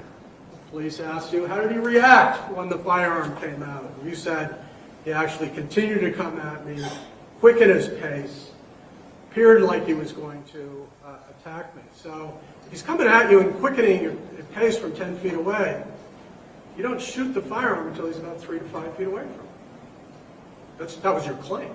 Like he's right on you. Again, what was said here, I don't remember because it was that evening and I was doing the best I could with what I could remember. You would once again agree that that's not what the video depicts, correct? He's much further away. I don't know where I said 3 to 5 feet. That's when you actually shot him the second time, but I'm just doing basic, I'm sorry. distance and time. Sorry, I thought we were talking about the first time I shot him. We are. If you pulled out the gun at 10 feet and he continued to walk rapidly towards you before you fired, you must be about 5 feet away, right? Can I just ask one favor real quick? Yeah. I would like to answer you as honestly as possible. If we could just kind of slow it down Yeah, it's no problem. and stick with one thing at a time. Sure. You were referencing the first time I shot him, Let and then you just jumped to the second time I shot him. So I want to make sure I'm giving you an accurate and honest answer. My bad. You pulled out the firearm. That is correct. You pointed it at him. I did. He was about 10 feet away, according to your claim. I believe so, yes. After you pulled out the firearm from 10 feet away, he continued to advance on you rapidly. That is what I stated here. However, after watching the video, that is not what I saw. Okay. In fact, it's just not true what you said there. What I saw in the video is not what I said here. That is correct. And I told you, I was trying to do the best I could with what I remembered.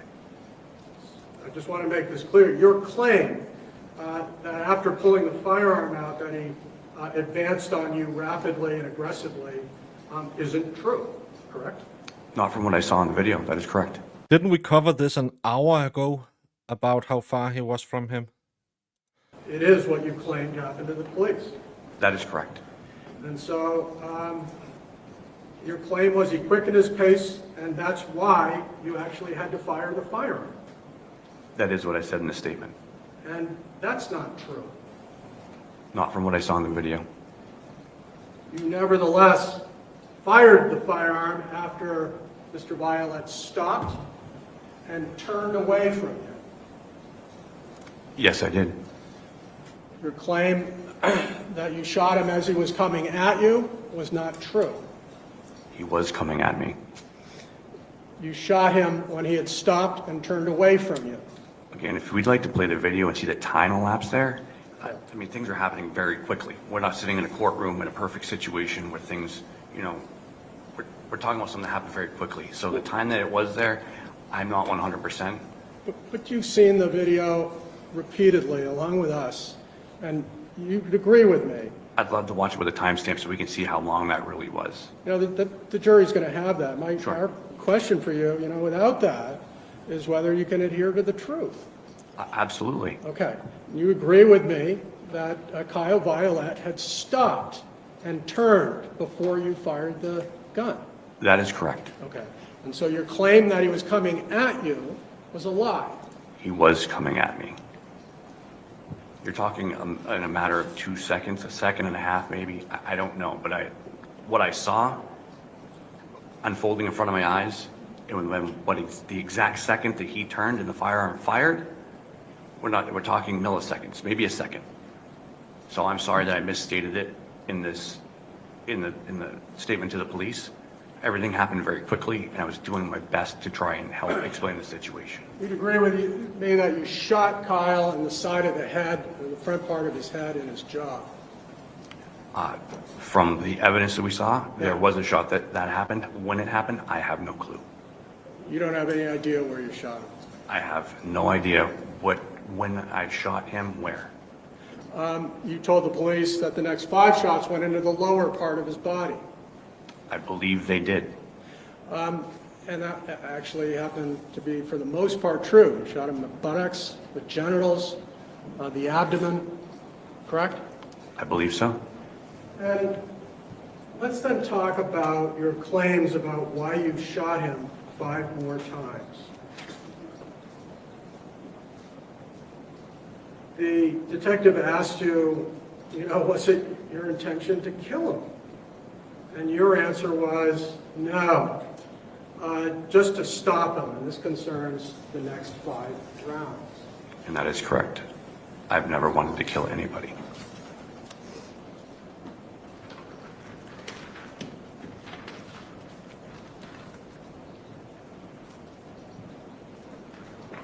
And you explained to the detective that you just wanted to stop him because after shooting him once in the head, it didn't stop him. That was your claim. Again, if it's in here, that is what I told the detective. And that's a lie. That was me not knowing. That was me trying to help somebody. Did I purposefully lie? No, I did not.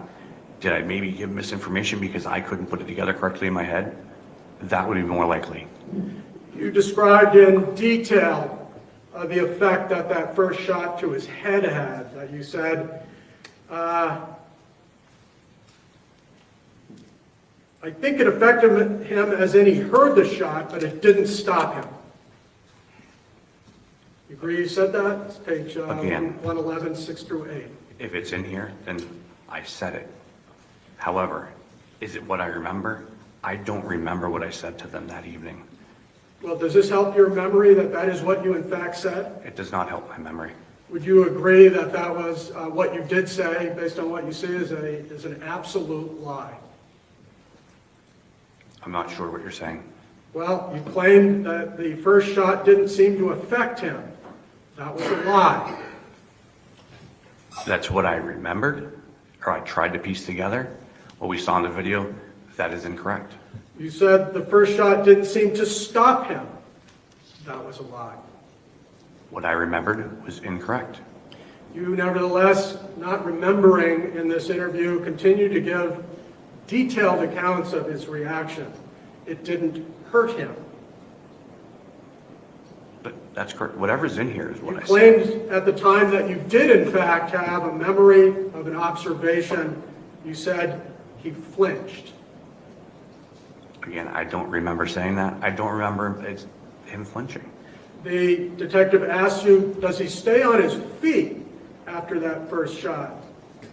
And you were able to give an answer, not, I don't remember, not, I'm tired, not, I'm confused. You said, yeah, he stayed on his feet. That is correct. That's what I said. Your claim was not that you didn't remember how he reacted, but that he flinched and that he was still heading towards you after you shot him in the head. I don't believe, where does it say I said I shot him in the head? You didn't say it. Let's keep it that after the first shot, which shot him in the head, that he was still heading for you. Page 56, line 20. Jamie, save us. How's it going? I'm about to keel over and fall asleep. He's been asking the let me same be fair questions here, right? 45 I misspoke. minutes in a row and getting the same answer. Garston at 13. Does he stay on his feet? Your answer is, yeah. Well, when the first shot, his question goes off, and you said he turned, which way did he turn? So you mean he counterclockwise or clockwise, you ask, like which direction was he turning? So he turned, he was still heading for me. And then he started going back towards his house. That's after you shot him. He didn't continue towards you, did he? What we saw in the video, he did not continue towards me. Again, You were willing to describe to the officer that he was continuing to head towards you. And you actually gave the explanation. That's why I fired the rest of the shots. That's at page 134. again, I don't remember what I said here. What I was trying to do was use the best of what I had for a memory of the situation and piece the things together. Well, let's just go to page 134, line 2. You actually give a detailed account. Garston asks, I'm more concerned about what happened with these next 5 shots. And you answer at line 4. I got that part an hour and a half ago. Yeah. Yeah, he was sleep deprived and he perceived something else. I buy that. But we have 3 times talked about what distance he was at. We have 20 times said, why did you say something else that day? And we're getting the same answer. And what is it you say? The definition of insanity is doing the same thing over and over and expecting a different result. Yep. It would have been great if he would have just zipped his lip. How about that? You Yeah. should have zipped your lip, If he dude. just said, I'm too tired, get me my lawyer, I'm going to lay down and get a nappy poo. 4. Here. The first shot didn't seem to stop him or to hurt, to stop him. That's why I fired the rest of the shots. And then it says I don't. Again, I don't remember. I didn't remember. I was trying to piece together what I thought was what happened. Well, you went on actually to say, let's follow up on it. I don't. Where was his body positioned on those next 5 shots? There you said he was on the ground, but that's only after he presents you with the video, correct? I said that I believe he's on the ground. I don't see anywhere something what we're being presented with the video. But before he said anything about the video, you said he was still on his feet, correct? Again, I didn't have a clear memory. That's why I offered the video to help clear things up. I thought we could go over the video so we could all work on it together and see exactly what transpired.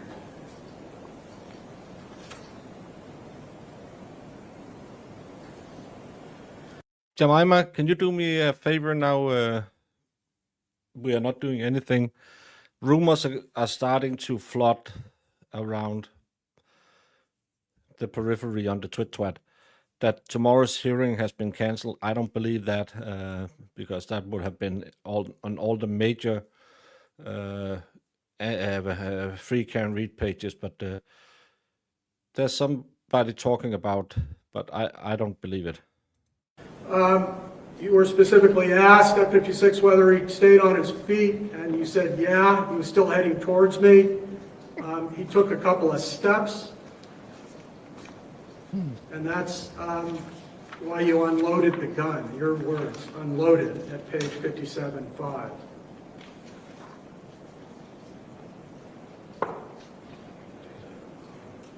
And I moved. Yes, that is what I said there. And you didn't say anything about him crawling away on the ground, right?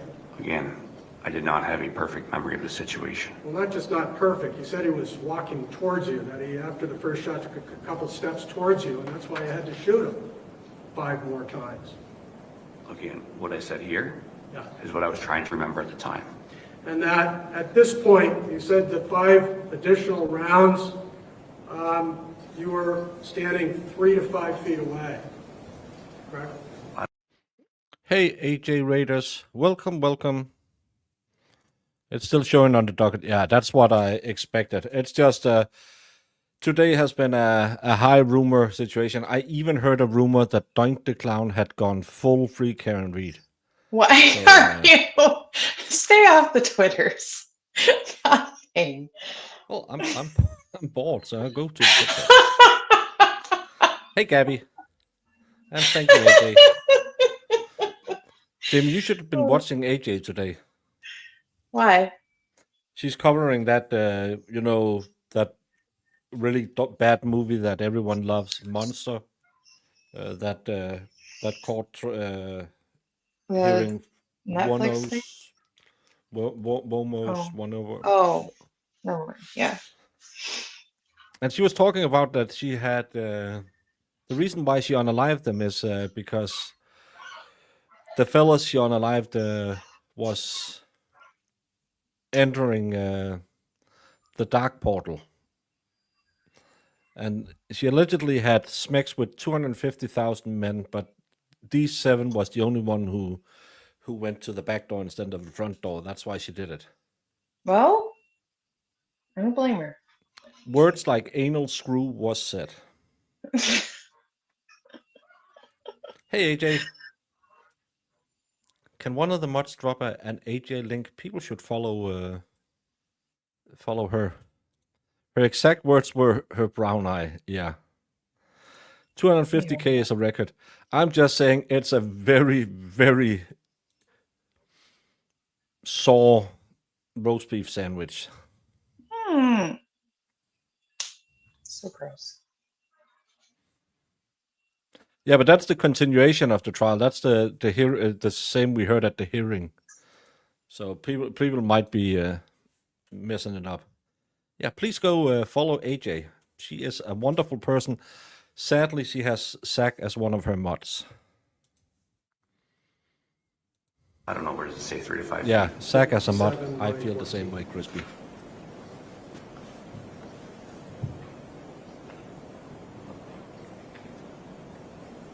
So, yeah, I mean, when I was standing, when I fired the last 5 shots, I believe I was probably about 5 feet away. Yeah, and the reason you were 5 feet away is because you originally shot him from a distance away. You put the gun down, so there's absolutely no risk to you or anybody else, and you took probably 4 or 5 steps to close that distance. So you were 3 or 5 feet away, and that's when you unloaded 5 rounds of it, correct? Correct, when he was going towards my steps. I'm sorry. Your claim to the jury is with crawling on the ground with a headshot, that he continued to be a threat because he was crawling towards your porch? That's the direction he was going, that's correct. My question was, are you claiming to the jury that Mr. Violette was a threat, a lethal threat to you and your family when he was on the ground crawling away from you? He thought was he was crawling another towards guy. my house, yes. Well, then she's Maybe not I'm completely insane. confusing this question. My question to you is, was he a lethal threat to you and your family when he was crawling on the ground with a headshot? At the time, that was my belief. And I did not know he had a headshot. I told you I don't know where the rounds hit. You'd agree that he did not remain standing, correct? Correct. Your claim that he was a lie. Again, we're referencing this, which I told you I don't remember. I was doing my best at the time to help them piece things together. In fact, you did not tell the police that he was crawling away. You said he continued to advance towards you, and that's why you shot him 5 more times. And even then, your claim is he didn't go to the ground. Is that page 58, line 1? Again, I was trying my best with what I remembered to help them. That's why I offered the video, because I didn't have a clear memory.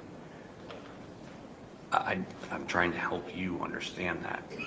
I'm trying to help the jury understand your claims at the time to the police to create a self-defense scenario. You claimed that you shot him once, Good and he thing that you continued protect the at mom, you. Carmen. And that's why you had to shoot him again. Again, what it says here is what I said to the police. And it was a lie. It was not a purposeful lie. It may not have been what happened because I didn't This have is the a clear memory. 20th time You- we've gone down this road. Claim that after shooting him in the face, he came towards you, you shot him 5 times in the body, and he remained standing, held his abdomen, and that's when he walked back towards his house. I never claimed I shot him in the face. And he's holding his abdomen. I did claim that. However, I never claimed I shot him in the face.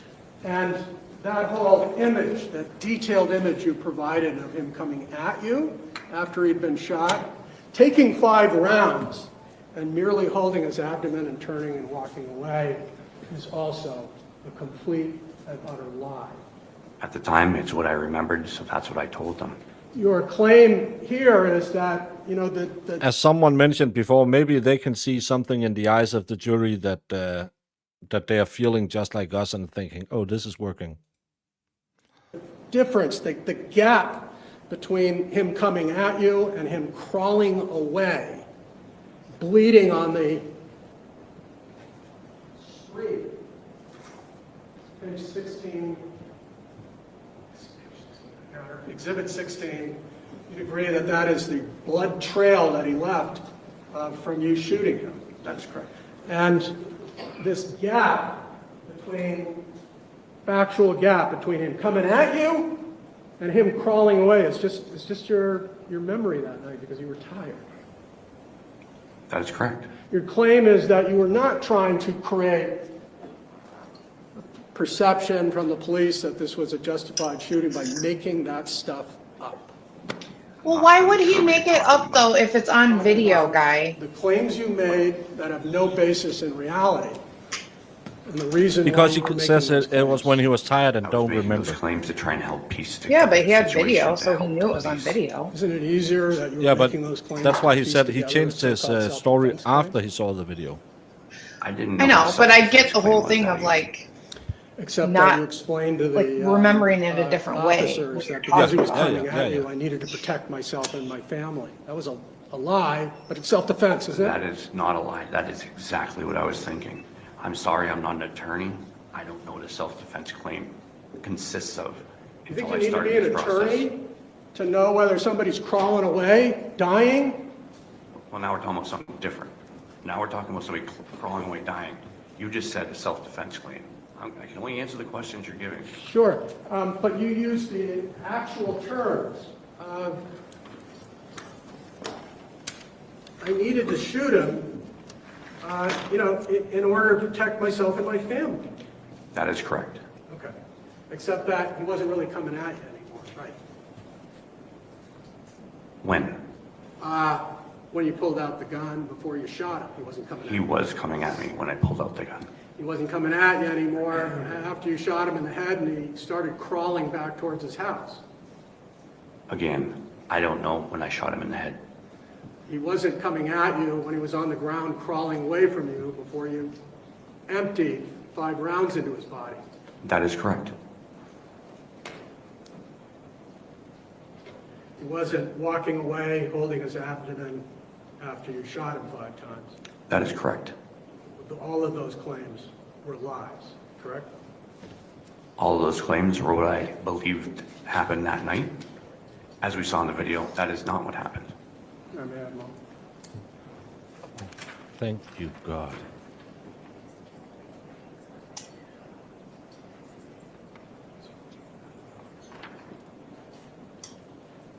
So done.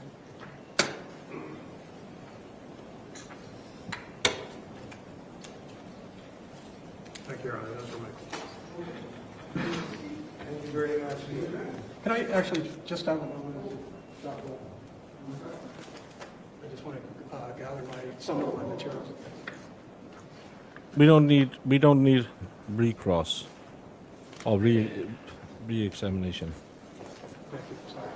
We heard it. Move on.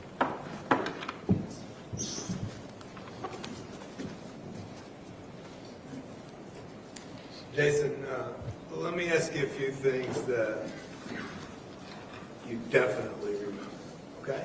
Yes. Would it be accurate and true that Kyle initiated the contact with you? That is correct. Any doubt at all? There's no doubt in my mind. And when he initiated that contact with you, did he threaten you? Yes, he did. I ask you whether it's true that Violette stuck his face right into your face. That is true. Okay, now, if you were fabricating a self-defense, let me ask you this. We got to see the video, right? That is correct. Do you remember even telling the police that he stuck his very flesh on your flesh that night? That I don't remember. Right.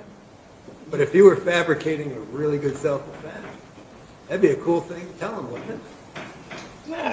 I guess I'm not sure what a self-defense really is completely, so. That would be a The cool fact thing of to the tell matter is, in him. the video, it is extremely clear that he touched you with his face, right? That is correct. Police ever ask you whether or not he literally touched his body to your body? I can't be 100% certain. Did you take that as a threat when he did it? I absolutely did. And isn't it true, and do you have a clear recollection, that Violette appeared out of control and agitated? Yes, that is true. And is that what you told the police? I believe so, yes. Now, there's been some cross-examination. I think there's been a little confusion. I want to straighten it out a little quick. There's a reference to the October or November incident. Remember, you were being cross-examined by the prosecutor at the beginning of his cross-examination, and he referred you to page 142 and 143. And I'll ask you to Yeah. Hold on just a moment, please. get those up for yourself.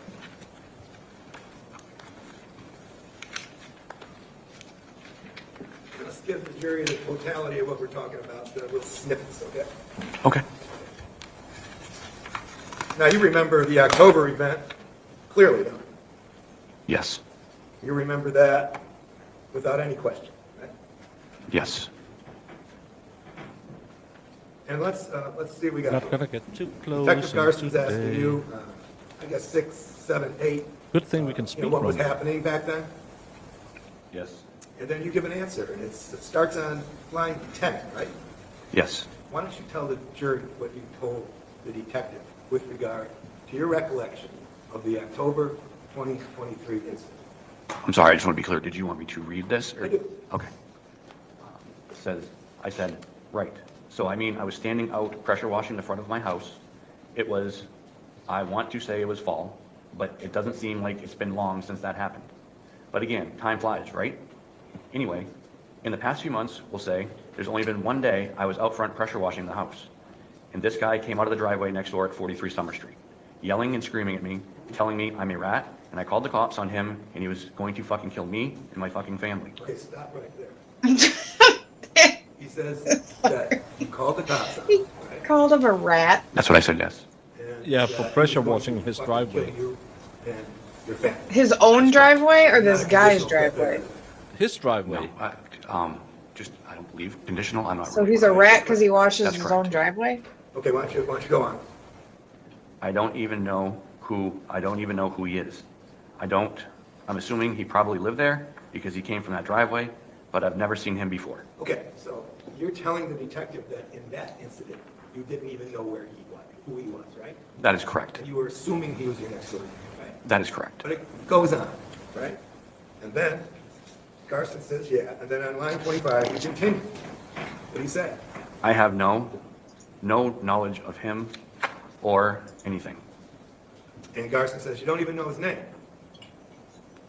And I said, no clue. Right, now we're talking about October, right? Right? October, November, yes. And you didn't know his name then. No, I did not. You assumed he was your neighbor, right? That is correct. Okay, keep going. No clue, and what does Garson say? Yeah. Okay, and then you say, I never had an interaction with him at all, ever in my life. you're talking about the October incident, correct? Correct. No, I'm bored. That's why I'm What I'm incident? moving around. To be complete, I'm not actually sure. Garson says, yeah, right? Right. And then you say, what do you say then? I think I washed my And I said, I wouldn't be patio able to once a pick year to him try and get if you the said, here's LTO. 3 people, pick one of them as your neighbor. I honestly wouldn't be able to pick him. I had never seen him before. All right. Now, by April 4th, you had seen him before. Well, right? you're welcome to stream snipe if you want to do it. Had you seen him prior to April? Sorry, had you seen him prior to April 4th? One other time, And when was that? October, November. Carmen says, by the way, Baker, I want to give you hell. I've been lurking lately and some of the guests you have on and just how your channel is growing. Generally, very proud of you. Oh, thank you. She wanted to give me a hell yeah, Jamie, but I made fun and said hell. Because that sounds like you. Oh my she's mean. God. Yeah, I've been lucky with my guests lately, and a few people have stuck around. So onwards and upwards. We are trying to put on a show again this Sunday, because Saturday I won't have a show. I will be cuddling grandbaby Baker. So Jamie will have to sleep in, stay in bed, and not get out of bed to do Stab Your Day. I know it'll be a chore for her to just lay with her coppa latte macchiato with extra vanilla flavor. But I'm sorry, Jamie. Grandbaby Baker comes before you. I guess I'll allow it. I don't know, man. I'll allow it. Now, there's definitions of lies, there's definitions of mistakes, there's definitions of inaccuracy. Did you I intentionally? couldn't have done it without you, Valhalla. The police department, when you sat down voluntarily? If Valhalla didn't book all these April guests, 4th into April 5th, 2024? it is the Absolutely rules. not. Yes. Again, what were you trying to do? I wanted to help them figure out what went on. And was one of those helping things the video? Absolutely. My memory, like I said, I was tired. My memory wasn't completely clear. I figured with the video and with me, we could get through and find out exactly what happened and clear, so we had a clear picture of what happened. Yeah, I have to say thank you very much to Marissa, because she has become my booker, and she's really good at doing that thing, sending another email if they don't respond to the first one, which I would just say, I'm not going to do that. Yep. So thank you very much, Marissa. She's the best. Now, you've gotten to see some of the videos, right? And Yes, Jemima, I have. of course, for giving me all the Can you assure the jury? documents, that it was and a quick situation? Jamie Absolutely. for giving Were me you all the making punches to measurements my or head and telling timing me anything, to work anything now. like that? No, I was not. It happened very quickly. And in your position that Marissa you is were my bookie. at the time, were you in a situation where you could make clear calculations? No, I was not. You know, the prosecutor asked you to speculate as to whether or not Violette made any actions or said anything toward your daughter, right? Objection to characterization. I didn't ask him to speculate. I asked him to testify whether he saw it. Okay, did you see whether or not he did anything toward your daughter? I did not see him do anything towards my daughter. But where was your daughter? She was in the truck. How far away was your daughter from Violette? At which point? At the time he came up and stuck his nose on your cheek. I would say approximately 6 feet, maybe 8 feet, the distance of a vehicle from one side to the other. And was she in the front seat? She was in the front seat. Was there a clear glass windshield in the front of the truck? There was. Can you see through it? There was. Yes, you could. I mean, I believe I wasn't facing that direction, so I guess I believe you could, but I didn't look that way. Were you concerned for her safety at that time? Absolutely. The video camera questioning that you had with the prosecutor, you got new video cameras after the October event, correct? Correct. The digital video, closed circuit ones. I did have some Wi-Fi ones before that. And why did you get the digital ones? Make sure we're clear on that. Because I was having issues with the connectivity with the Wi-Fi cameras. I've actually had to get a new router system that for some reason those cheap cameras don't always connect or they don't record events. So it just wasn't. Why are we back talking about consistent. the vase camera that he removed 6 months before? In case there was another incident, then if I had to go to the police or whatever, I would have proof of what happened instead of it was he said, she said. And that was a specific reaction, was it? That was.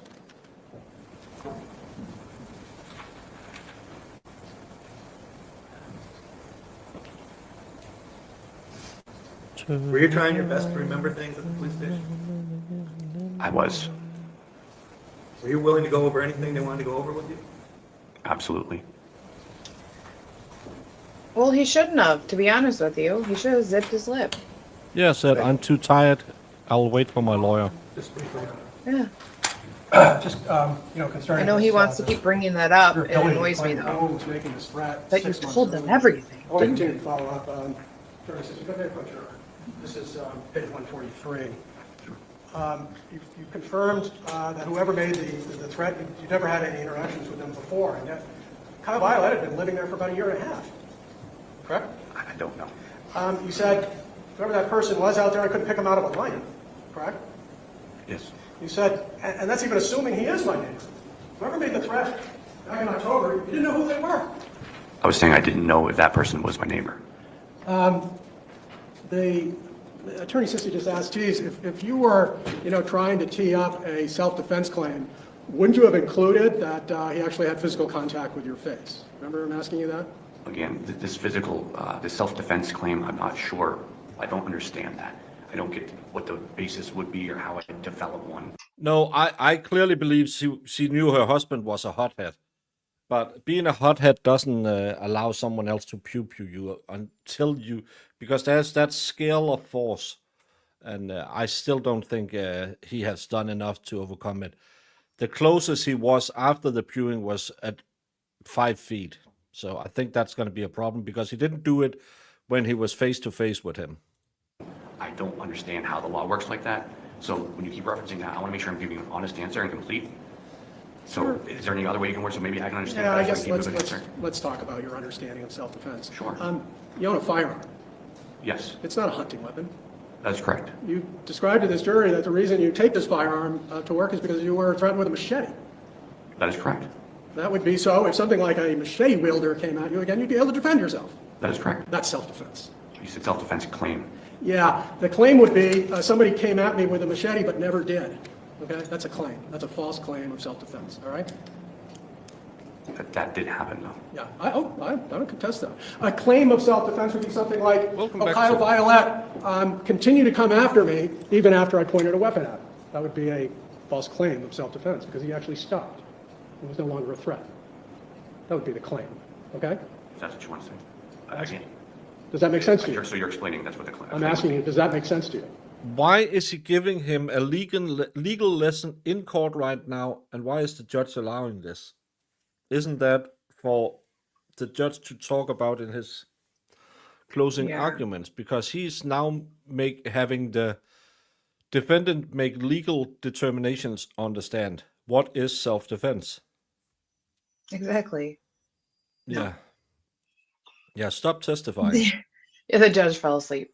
That's why. Yeah, I probably. believe so. Does it make sense to you that a claim of self-defense would include something like, I shot him, but didn't affect him at all. He may have flinched. That was me not having a clear memory. Okay. Would you understand this to be a false claim of self-defense, that I shot him and he continued to come at me when he really didn't? Does that make sense to you? Again, that was me trying to remember and having a false memory while I was trying to construct what happened. Would it make sense to you, a false claim of self-defense, that somebody was on the ground crawling away from you, and you claim that they were actually coming at you? Do you understand that as a false claim of self-defense? Again, I understand what I said in here. I was giving the best representation I could at the time. And just, to get down to a more narrower point, Julio, this is the same question asked in 2 hours now. Same answer given. I was tired. I made a misstatement after seeing the video. I can see I was wrong. Asked and answered should be said 20 times so far.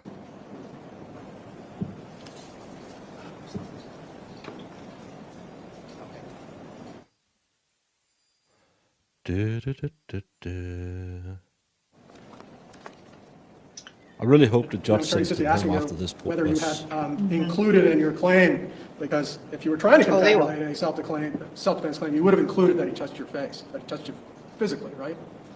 Remember him asking you that? Again, I don't remember if anybody asked me that. Okay. Let me just make it simple then.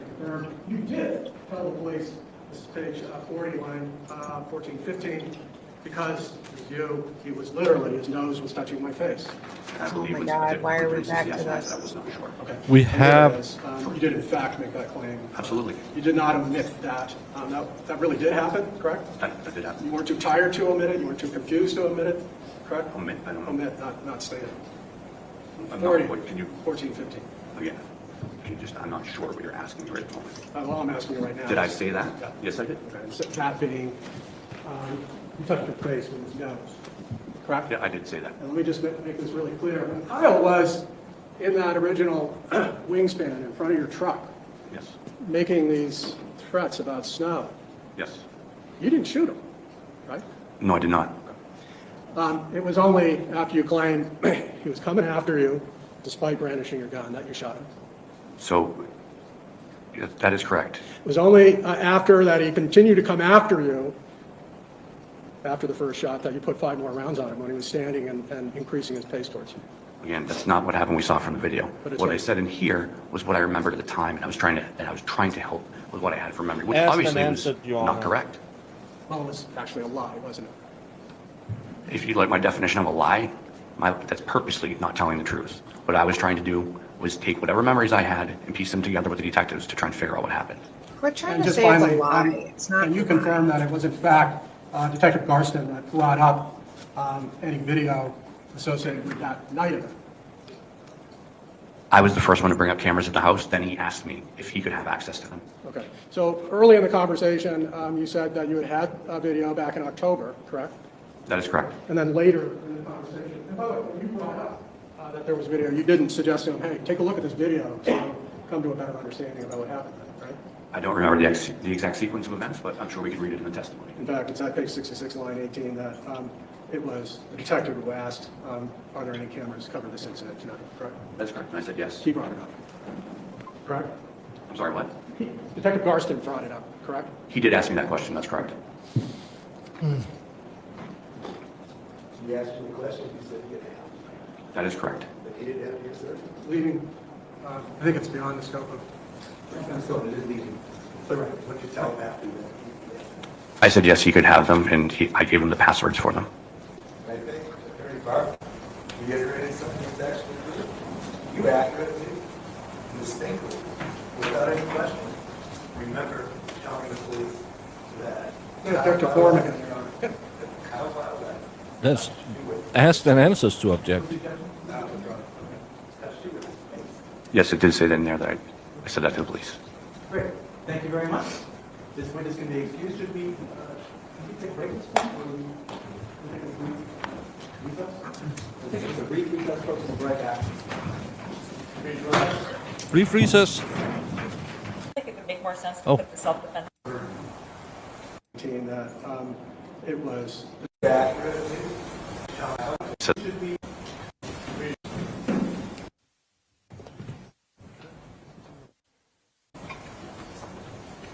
step down?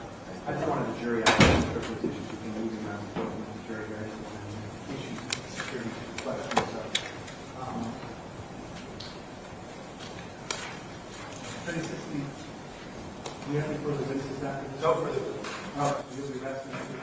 Resting or I'm sorry?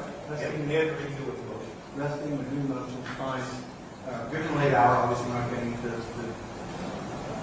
closing arguments for charging. So if you want to talk about jury instructions while we're still here, we'll bring the jury back in. Moment, It's only 8 o'clock, but I feel like tomorrow. it's midnight Start because tomorrow morning, if possible. everything same stuff all the way then. All right. I'll go ahead. Yeah, I'll be. I believe he's been in jail the whole time. Got this emergency recall thing. No more witnesses. I think they open up the service here at 7. All right. Drive safely. Do we do? Great. All right, so 9:30 we'll try to start because I do want to get this to the jury as quickly as we can tomorrow. I don't know what the, April, maybe you can help me. Friday's an admin. I know it's a judge meeting, but is it possible that the jury is not confused tomorrow? We can go and Friday, like deliberation. My preference would be, assuming the jury gets this case tomorrow, assuming the time we will say we get it around lunchtime, right? Let me get this done lunchtime tomorrow. If they go beyond tomorrow, Friday's technically that administrative day. I would want to keep them having to wait Friday. Workable for Yes. I agree. That's it. All right, very good. So let's take a minute, and then we'll come back. We'll talk jury instructions. Are we ready to do that now? That's fine. All right, let's do it right now. Jury. Mine were pretty simple, Your Honor. There was a typo wherein the defendant is referred to as Jason Levesque. That's on page 13. Discussing charge number 2, the first-degree assault charge is in the second line. Well, Jamie, they're coming back tomorrow at 9:30. We ain't. Nah. Because tomorrow we will be going from 9 o'clock. Valhalla will be here somewhere between 9 and 11 o'clock. Because tomorrow we go back and hear motions in the Karen Reed case. I don't think our good friend, we can't call him Trooper Proctor anymore.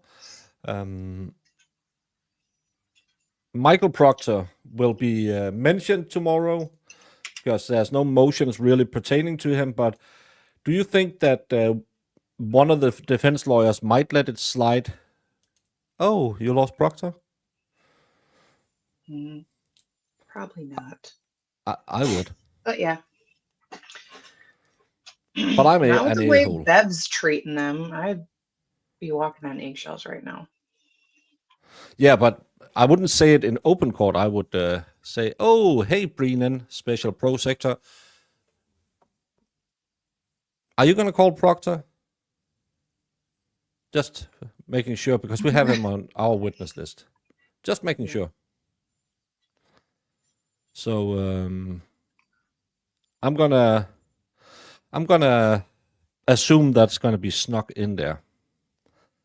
Maybe.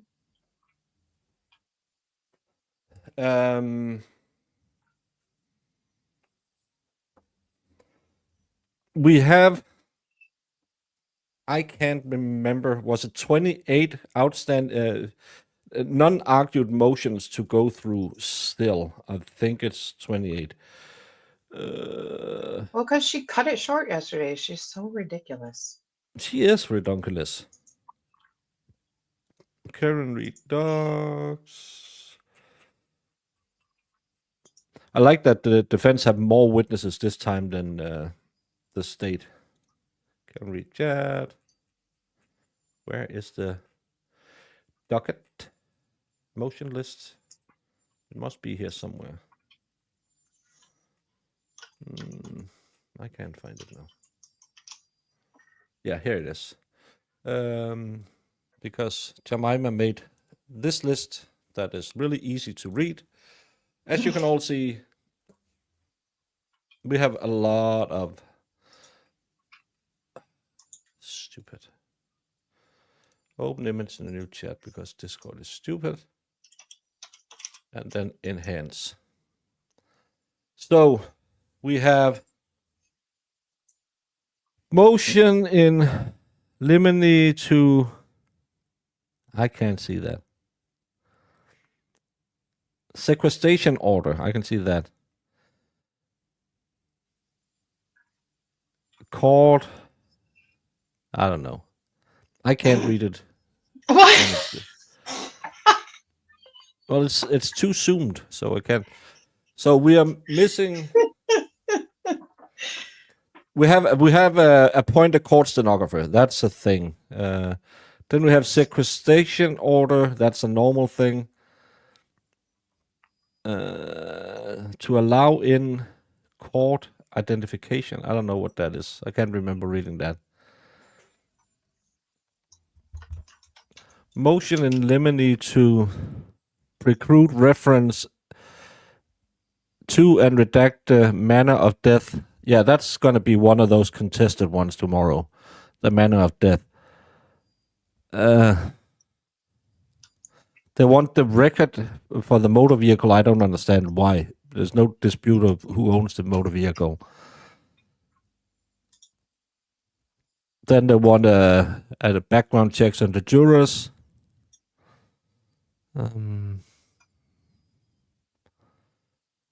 Oh, and then this is going to be contested as well. The motion to call Meatball and the victim's advocate. Then we have Chalk and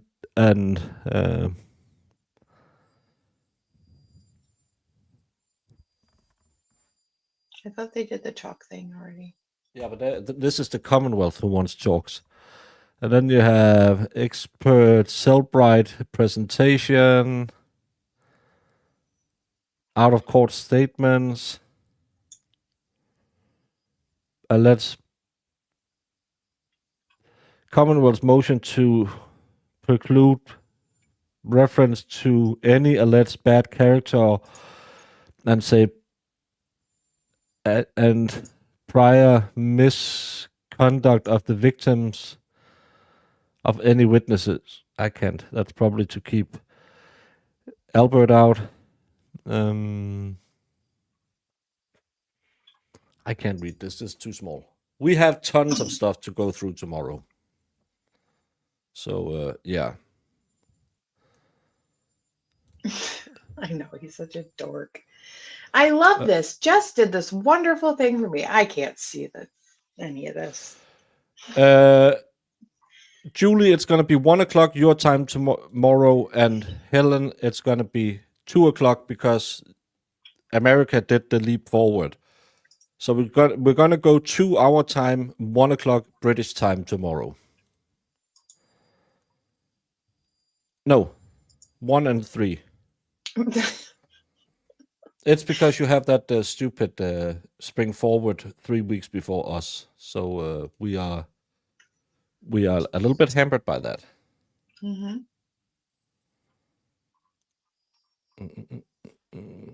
Now I got a spreadsheet. Let's see if I can open that.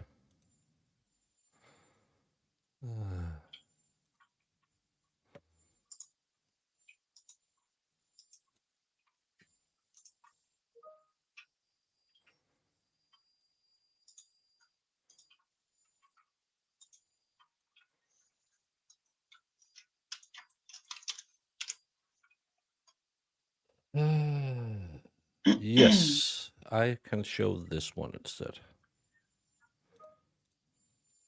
So, what we're dealing with, we have the motion limine for sequestration order and release from that order for family members. That's that the McAlberts and the O'Keefes can be in court. And the stenographer, that's normal. In court identification. I don't know what that means. I can't remember that motion. That's where they want to identify Karen, remember? Oh, yeah, where everyone has to say, yeah, she's the one. She's Karen. She's sitting there in a blue blouse. Yeah.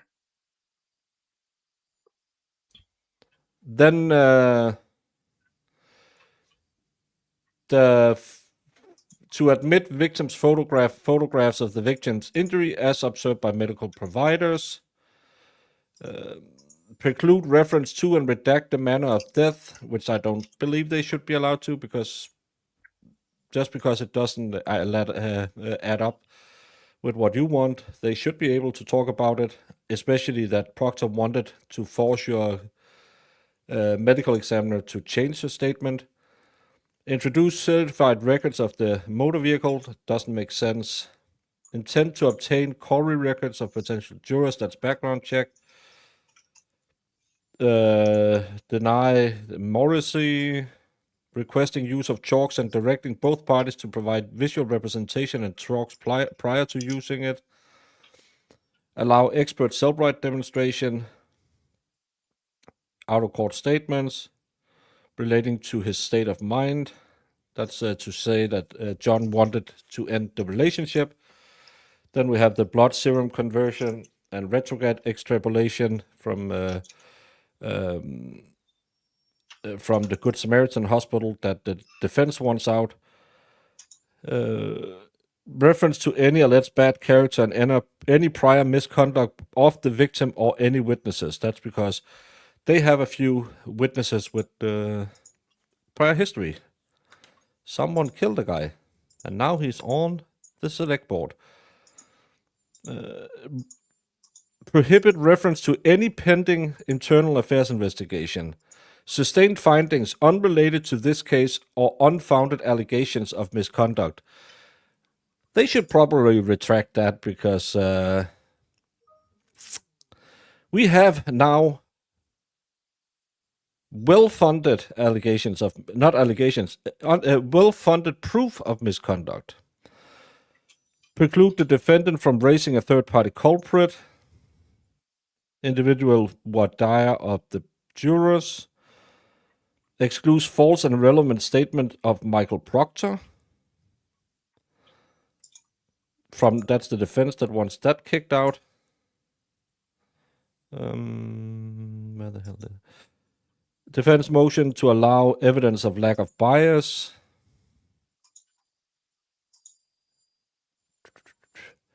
Defendant's motion to state the grounds for objection. Defendant's motion in limine to prohibit the Norfolk District Attorney and Massachusetts State Police from having juror contact. That's after they testify and during their testimony that they shouldn't be allowed to talk to them. Defendant's reconsideration to kick out Dr. Cosby. Defendant's motion to impound Exhibit 1. That's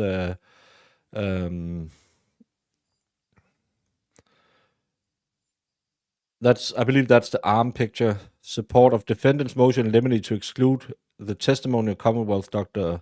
Judson Welcher and request for voir dire. Allowed, it says. I don't know if that's a mistake.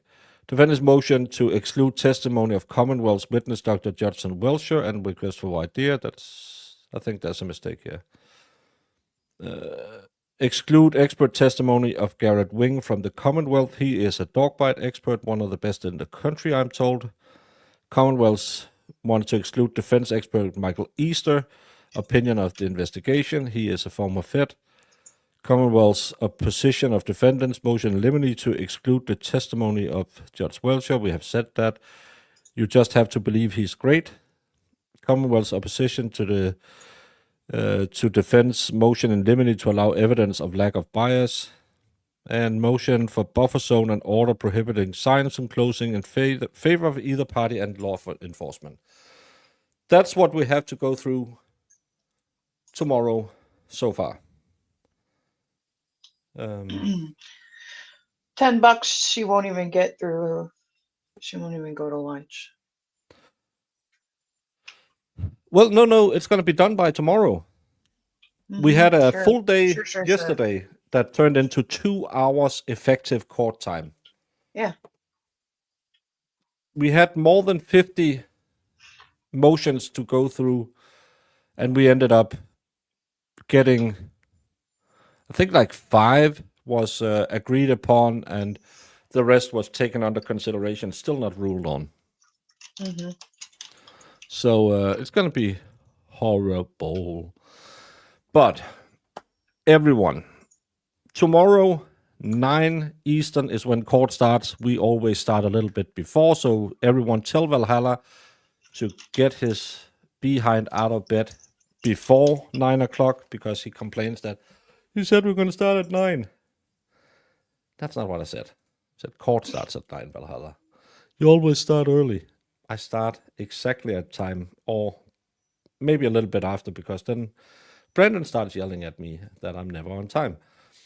So tomorrow, 9 o'clock Eastern, which will be 10 o'clock the next time zone. 8 o'clock the next time zone.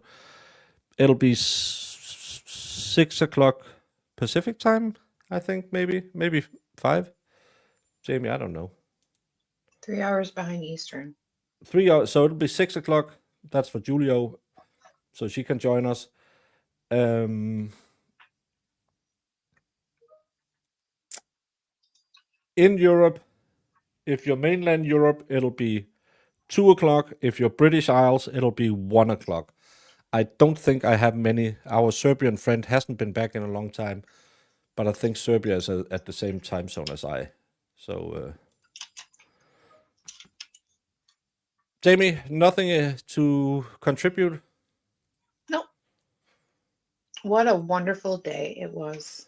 I washed my windows today, and I fixed that piece of thing that my neighbor complained about, and I had my furnace service today. So it has been a wonderful day. And now,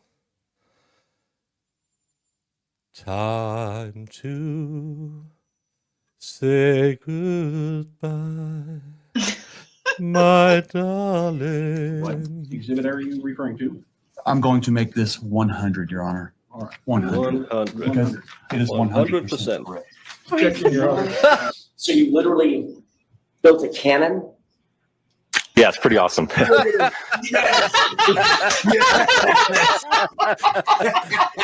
right, I'm in love.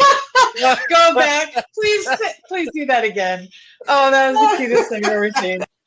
While I'm waiting for this, did you, whether it's true or not, believe that Mr. Randolph had slept with your wife? I wouldn't care. You wouldn't have cared? No, Did you believe he had slept with your wife? no, Did you believe he slept with your mother-in-law? probably did. Everybody has. So there. Everybody has.